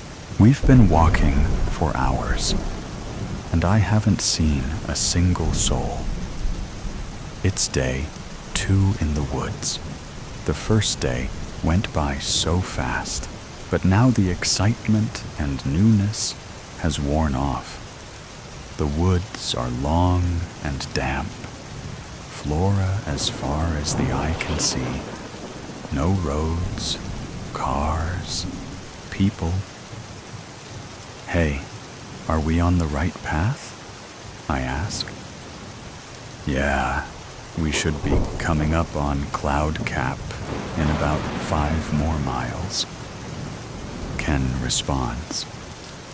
I don't believe him, though, and my body hurts. It must be from sleeping on the ground. And I kept having the dream about the guy telling me to run. Maybe that's just making me paranoid. There, see? I told you we're going the right way. That must be Cloud Cap Inn, exclaimed Ken. As I stumbled over the hill, I saw what appeared to me as an abandoned shack in the middle of the forest. I don't think that's it, I yell, but Ken was already sprinting towards the front door. I call first shower, he yells as he enters the doors. I approach the building cautiously, examining the weathered cedar shakes, the broken shutters hanging from the windows. How is this place still in business? I thought. I push open the heavy oak door, and inside, the place looks immaculate. It's an open floor plan with 2 massive fireplaces at either side of the room. The carpet covers the hardwood floor, and drapes cover the windows. I look to the front desk. It's the man from my dream. I told you to run, he says as a loud bang comes from the room upstairs. Kenny screams, bang! Then silence. I run as fast as I can up the stairs, skipping 4 steps at a time. I take a left. The hallway goes on forever. Which room did it come from? Kenny! I yell as I'm racing down the hallway. I hear no response. Kenny! Again, nothing. I ran downstairs, and there's no one around. The doors are locked, and I can't get out. I try for a window, but they're boarded up from the inside. I ran back upstairs and tried those windows, but to no avail. I'm trapped. But how? Why? Just as I ask this, I hear a noise coming from the stairs. I turn around, and there I see it. Kenny's body, 2 gunshot wounds. "It must feed," says a voice from the other end of the room. I turn to look. "Gloria?" Bang. My knee is on fire. I cry out in pain as the creature appears. I look into its bright yellow eyes, soulless and empty. Its teeth big and sharp. Lips stained with blood. Why Gloria? "Because I love him," she says, as she points the gun straight at me. "And he loves me." Bang! I fall to the ground. The world seems blurry. I see the smoke coming from the barrel of the Smith & Wesson. I see Kenny stand and take the gun from his aunt. Just as my eyes close for the final time, I should have ran. The end. Thank you for being here to listen with me. Let's enjoy the new story together. Angry Highway by Stephen Scott. Get the hell out of the way. Jerry made sure to honk twice at the fellow in the fast lane. The car moved over, slowly. He moved closer to the man's bumper and flashed his headlights. "Come on, stupid jerk." David clutched his armrest, trying to hide his fright. "Jerry, calm down." He sped past the car, glancing over at the elderly man. "What? You siding with that idiot?" He was blocking the passing lane. David, hoping to dodge the blunt words of Jerry, countered with a calm voice. "Well, you're almost 15 over the limit." Jerry glared at David sternly. "I'm the professional here." The trainee sighed, revealing his agitation. "Do you want to ride with me or not?" Not liking the hostile tone, David sighed. "I just want to learn the procedures." Jerry set the steering wheel between his legs, reached inside the bag, and pulled out his hamburger. He ate it, then glanced at his newspaper. David somehow hid his panic, reached over, and took hold of the steering wheel. "What the hell is wrong with you?" Jerry asked through his bites. "Just helping you out. I don't need your help. I do this all the time." David released his grip, fought his own irritation at Jerry's tone. David was the new guy and wanted a job, and certainly didn't want to piss off his trainer. He found a neutral subject. "So how long does the route take you?" "Some days it's longer," Jerry said between chews. "Some days I have to go to Weatherford or Mount Vernon. It depends on what the physicians in those towns need. It's pretty easy. I listen to the radio a lot. Eat when I need to. Take a dump when I need to. Seems like a lonely job. It can be." He put down the food and paper and braked as he approached a slow truck. The highway reduced to 2 lanes, taking away a safe way pass. "Move it, jerk." It moved to the right slightly, but Jerry could not see around it. The truck slowed. "Move over, dipshit." Jerry pushed on the horn heavily. "I can't see!" Although he saw a hill, he decided to go anyway. Pulling completely in the oncoming lane, he revved up the engine. A sports utility vehicle emerged in front of them. He sped up more, determined to get back over in front of the truck. The SUV slightly moved to the right while honking.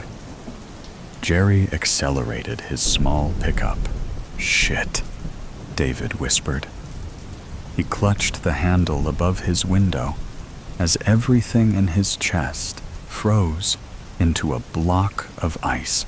Jerry zipped back to his lane with seconds to spare.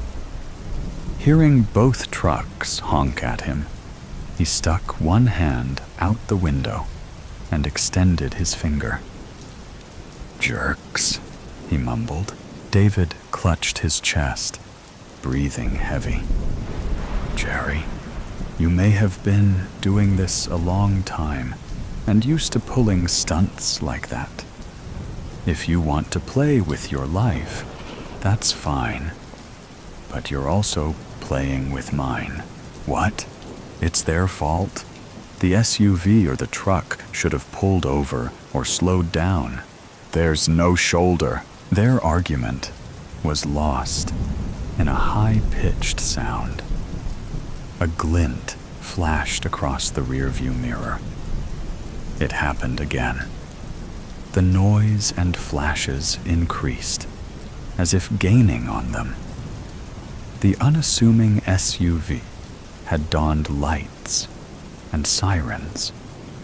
The flashing red lights from inside the cab looked angry, and the flashing headlights played a game of gotcha. Jerry cursed and slowly pulled over. The window slid into the door, and Jerry glanced back at the highway patrolman. "License and registration, please." He handed both to the patrolman. "You don't have anything better to do?" The patrolman's head snapped up from examining the documents. "Sir, wait here while I check on something." He rolled the window up to guard from the Texas heat. "I can't believe this guy. I can't believe you," mumbled David. Both sat quiet, letting the air conditioning keep them cool. Eventually, the patrolman returned. "Sir, you've had 2 moving violations in the last 18 months. I'm citing you for reckless driving and improper lane change." "What?" Jerry exclaimed. "I can't believe this crap." "Sir, according to my radar, you were doing more than 20 over the limit. You made a lane change with a solid yellow line and within a quarter-mile of a hill. You endangered my life and the life of that trucker." "I ought to throw this ticket away," Jerry said, while shaking it in the patrolman's face. "I'd then have to cite you for littering. Drive safely, sir." Jerry rolled the window back up while putting the ticket in his visor pocket. With the window cracked, he had to get in the last word. "Asshole." He stewed at the patrolman while driving away. As the sun set behind him, it seemed to cool his temper until they reached Fort Worth. Jerry stayed in the passing lane, honking at anyone traveling too slow and making abrupt lane changes. Almost to the office, he sailed through 2 red lights. He stopped when a car in front of him stopped for the traffic signal. As soon as the light turned green, Jerry honked. "Move it, dipshit. It's green." Reaching the office, he took the documents inside and turned them into his boss. He showed David the proper techniques for checking the documents in and checking out for the day. So that's the life of a courier. What do you think? David stepped close and stared at Jerry angrily. I may be new here, but you were downright reckless and unprofessional today. I'm willing to keep this between you and me today. But if I ever hear of you acting like this again, or see it, I'll go straight to the offices about it. Jerry laughed when David turned and walked away. What does he know? I'm a good driver. I'm a professional. It was their fault. Pushing the accelerator hard, Jerry passed the slow driver. Jerk, he said while honking. Still angry about David's tirade from yesterday, Jerry tried to imagine how he could have handled the situation better. I should have told him I've been driving courier for 10 years, and he should keep his mouth shut, or I'll shut it for him. Or I could have told him to go to hell. Maybe I should have. His mind snapped to attention when seeing another slow-moving driver. Glancing at his speedometer, Jerry noticed he traveled nearly 90. What is today? Everyone drives slow today? Asshole, he yelled while passing the car. Hearing a horn, he saw the car in the oncoming lane. Accelerating, he zipped back into his lane with a few seconds to spare. A yawn deflated Jerry's ire. The sun started to drop in the western sky, taking away the gale force winds. For a split second, the beautiful orange glare took away his temper. The highway seemed lonelier today. He actually missed David in the car. Occasionally, he did train a new driver, which was something he enjoyed. His stomach moaned. Jerry sped faster, wanting to get to a restaurant in the next town, then drop off the last bit of pharmaceuticals, then head home. The car seemed relieved as well when the engine stopped. Stretching his back and arms, Jerry tried to awaken his stiff, atrophied muscles. Popping his joints, he looked forward to a nice meal. Sitting at his favorite booth, he did not even glance at the menu. The familiar waitress appeared.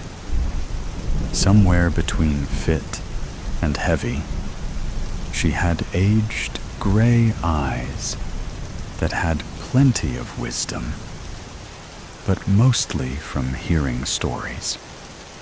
Her wrinkles disappeared in a smile, giving off a pleasant light. It was the typical small-town cafe waitress who had the friendly ear and subtle wisdom. Hi, Jerry. The usual? Hey, Diane. Yeah, the usual. How's the job? Boring as ever. Picking up piss, drugs, and lab tests. At least all the idiot drivers make it interesting. She smiled while filling out the ticket. It'll be out soon, hun. Jerry sighed, dreading the 2-hour drive back to Fort Worth. Damn dipshit drivers. Not all idiots. Jerry looked at the old man who sat in the booth next to him. Was he there before? They all can't be idiots. Grandpa said, if you meet one idiot a day, you met an idiot. If everyone you meet is an idiot, you may be the idiot. He was right, you know. Anger's no good. It leads to prisons and a terrible lot in life. The darkness almost hid the distinguished wrinkles and tired eyes. A red, faded ball cap had "Stands Trucking" stenciled on it. I used to be on the giving end of anger. Now I receive it. Constantly.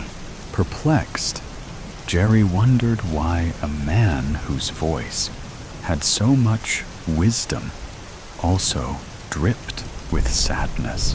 "It's a lonely life," the man said, "but it's my lot. I'll take it, though I hate it." Jerry hunched his shoulders. "Hate what?" "Ever since..."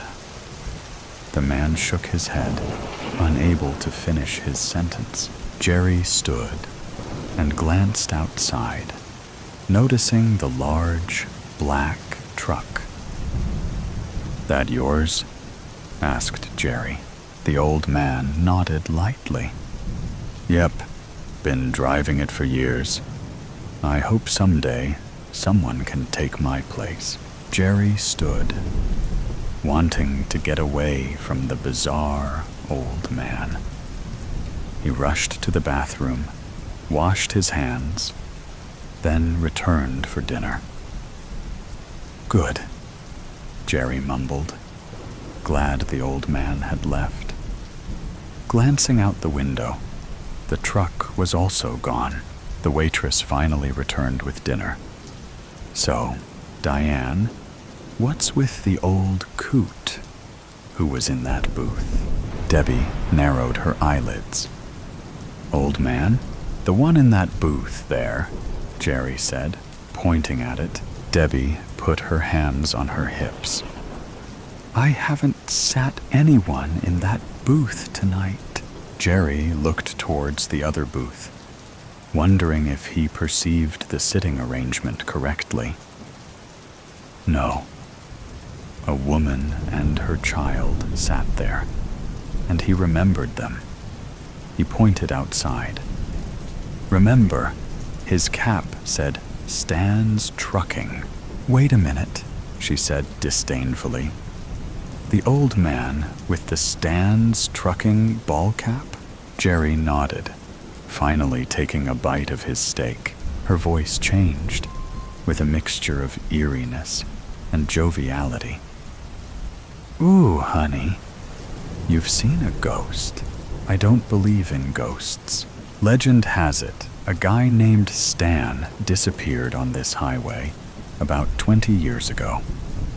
His truck had this route to Abilene, but truck and driver disappeared. No one ever found him or his truck." Jerry shook his head. "No way. The guy was here. Probably a new guy for Stan's Trucking." "Well, if he was here," said Debbie, "he stiffed a check and my tip. And I didn't have to bus the table." Jerry shook his head while finishing his meal. A large semi sped by, spreading the dry Texas dirt behind it, along with the carbon monoxide. Jerry coughed. Wiggling his keys, Jerry unlocked his small pickup and got in. The last delivery. Finally, he could go home. 2 more hours, then a weekend of rest and recreation awaited him. His wheels launched him onto the lonely, dark highway. Darkness spread in front of him, while the sun's light faded behind him. Jerry's eyelids felt heavy. Too much to eat, he thought. He slapped himself and turned on the radio, trying to wake himself. After singing a few bars, he yawned, preventing any distinguishable lyrics. Quickly, he switched it over to a talk radio station. hoping the host might stir some thought to stay awake.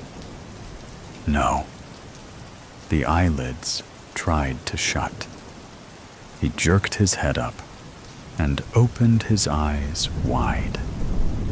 As soon as he finished, they tried to shut again. He snapped his head to attention, hoping to stave off sleep. The right side of his truck vibrated heavily, jarring him awake. Quickly, he pulled off the rumble strip and back into the lane. Shaking his head, he remembered a rest stop about 40 miles down the highway. He hoped to make it. His head dropped again. Jerry's eyes blurred. As his vision narrowed, his mind relaxed, anticipating blissful sleep. Almost there, unable to fight it, his eyes closed. A loud honking noise jolted Jerry awake. Cursing, he pulled his head up and cursed loudly. What the? Headlights closed in. Too bright and too close. They almost blinded him. Back off, jerk. Fully awake now, Jerry saw his speed near 85. The vehicle behind him closed the gap. Able to flip the rearview mirror, he sped up, trying to gain some distance. The truck continued to remain close, as if taunting him. I said, Jerry said, while tapping the brakes. Back off. The loud horn almost hurt his ears. It sounded 3 or 4 times. The truck closed the gap again. What the? Jerry said, while flipping off the driver. He hoped the driver of the vehicle could see him. The loud honking started again, jarring Jerry's eardrums. He wanted to cover his ears, but he feared taking both hands off the steering wheel with this maniac behind him. Seeing the small shoulder, Jerry pulled to the right. He ignored the annoying vibrations from the shoulder grooves. Okay, he said, while slowing down. Go ahead and get around me. The vehicle also pulled over, maintaining a close distance to Jerry's bumper. What the? He glanced ahead, seeing nothing in the oncoming lane. It's clear, you idiot. Get around me. The horn resounded again, bellowing louder, as if releasing anger or sheer malevolence. Suddenly, an empty feeling tried to drag his chest down. Sensing harm as the driver's intent scared him, an ominous dread filled his chest. Jerry moved to the empty oncoming lane, hoping the driver would pass him. The truck followed every move. In fact, now it seemed as if the vehicle moved to make sure and get its bright lights into the side rear view mirrors. Damn it, Jerry yelled. What the hell is your problem? He moved back to the correct lane, only to be followed again. Defenseless, Jerry felt nervous and outmatched. Whatever vehicle stalked him, he could tell it was at least 2 or 3 feet higher, like an SUV or oversized pickup. The driver pulled alongside Jerry and flashed its lights at him. It honked again, startling him. You goddamned idiot, he yelled while rolling down his window. You're gonna kill... His voice trailed. The dread froze his mind as he recognized the large black truck from the diner. He barely caught the license plate. EVL 666. Jerry might laugh, but he panicked and hit his brakes hard as the truck swerved in front of him, flashed its brake lights for a second, then sped up. The black truck blended with the night. Brake lights revealed its presence again. Jerry veered to the right while hitting his brakes. This time, all tires left the pavement, and his small truck rolled across the plains. Tumbleweeds and tall grass slammed into his grille and thumped the hood. He crashed through a small wooden fence. Scared, he slowed more. A cow appeared in his lights. Veering hard to the right, Jerry barely missed it. Some trees appeared. Panicked, Jerry pushed the brake all the way to the floor. His truck jolted to a stop. Jerry's chest slapped the steering wheel, while papers, pens, and trash all snapped forward.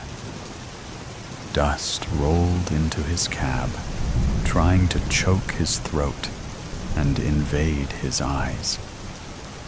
Even though the air conditioner poured cold air on his face, sweat beaded down his forehead and made his palms slick. He quivered, actually fearing for his life. Nearly 200 yards away, the black truck waited on the shoulder.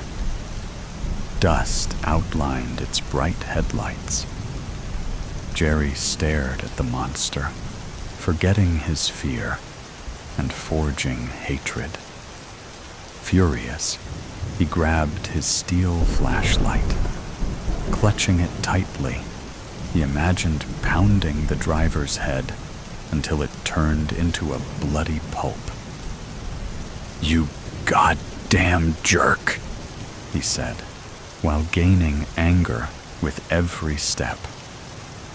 "Get out of the truck!" The horn sounded, slightly startling him. "I said, get out of the truck," he said, while hitting the hood with his flashlight. The horn wailed again. "I said," Jerry said, reaching for the door. "Get out of..." The door opened. Fiery eyes leapt at Jerry. The mouth, lined with disfigured, randomly sharpened teeth, howled loudly. Cold, shadowy arms extended and tried to grab him. Jerry slammed the door and fell backwards. Panicked, he jumped up and rushed back to his truck. The shrill horn sounded again, leaving behind a cold, dreaded fright. In a full run, he got back to his car, slammed the door shut, and rolled up the window. "You can't get away from him." Jerry shined the light at the old man. "What the? Who are you? What's going on?" The old man looked as if he was about to cry. "I'm sorry, but he's letting me go, and he needs a new driver." "Get the hell out!" Jerry screamed, while trying to push the old man out of the truck. More confused than scared, Jerry stopped trying to extract the man. "What are you talking about? I thought you were..." An invisible vice clamped on Jerry's neck. Feeling like cold steel, the touch robbed the warmth in his body. In his rear-view mirror, he saw it. The monster's disfigured face looked as if it had been burned. Its eyes alternated between a hollow, black color and a fiery red anger. its large mouth stretched wide, emanating a deadly hiss. "So long, young fellow. You'll learn, just as I did." Jerry tried to reach for the old man's help. Ignored, he struggled against the powerful, cold grip. It clamped tighter. Soon, everything blurred, then went dark. David stared at the long, forgotten highway while yawning. The road stretched endlessly, fading into a blur in the far distance. Soon, the sun started to recede behind him, trying to blind him in the mirrors. The empty miles obstructed his journey back to Fort Worth. David wondered what happened to Jerry. He was last seen at a cafe several miles back. Then he disappeared. The highway patrol could not find him, nor his truck. David snapped awake as he approached a black pickup truck. It traveled too slow. Needing to get around it, David moved to the left. Unable to see very well, David lightly tapped his horn. The truck moved to the right, then he zipped around it. "Move it, dummy!" Jerry stared into the distance as the small pickup got around him. Tired, he wanted to sleep. Depressed, he wanted to cry. Hungry, he longed for food. His passenger, though, enjoyed making him listen to everyone who passed him. "Jerk! Idiot! You damn fool! Get the hell out of the way!" Every insult echoed perfectly in Jerry's ears. So today's story has come to an end. Or perhaps it never really ended. There are mysteries still there, questions still unanswered, and sometimes things that seem to only exist in stories can creep into reality in unexpected ways. Are you sure that when you turn off the sound, everything around you will still be normal as before? Or is there something watching you? Either way, always remember that these are just stories, or at least we want to believe that they are. If you like moments of suspense, tension, and breathlessness, don't forget to follow me so you don't miss the next stories. And next time, when you come back, make sure you are ready, because what awaits you may be even scarier than you thought. See you again, if you still have the courage to continue listening.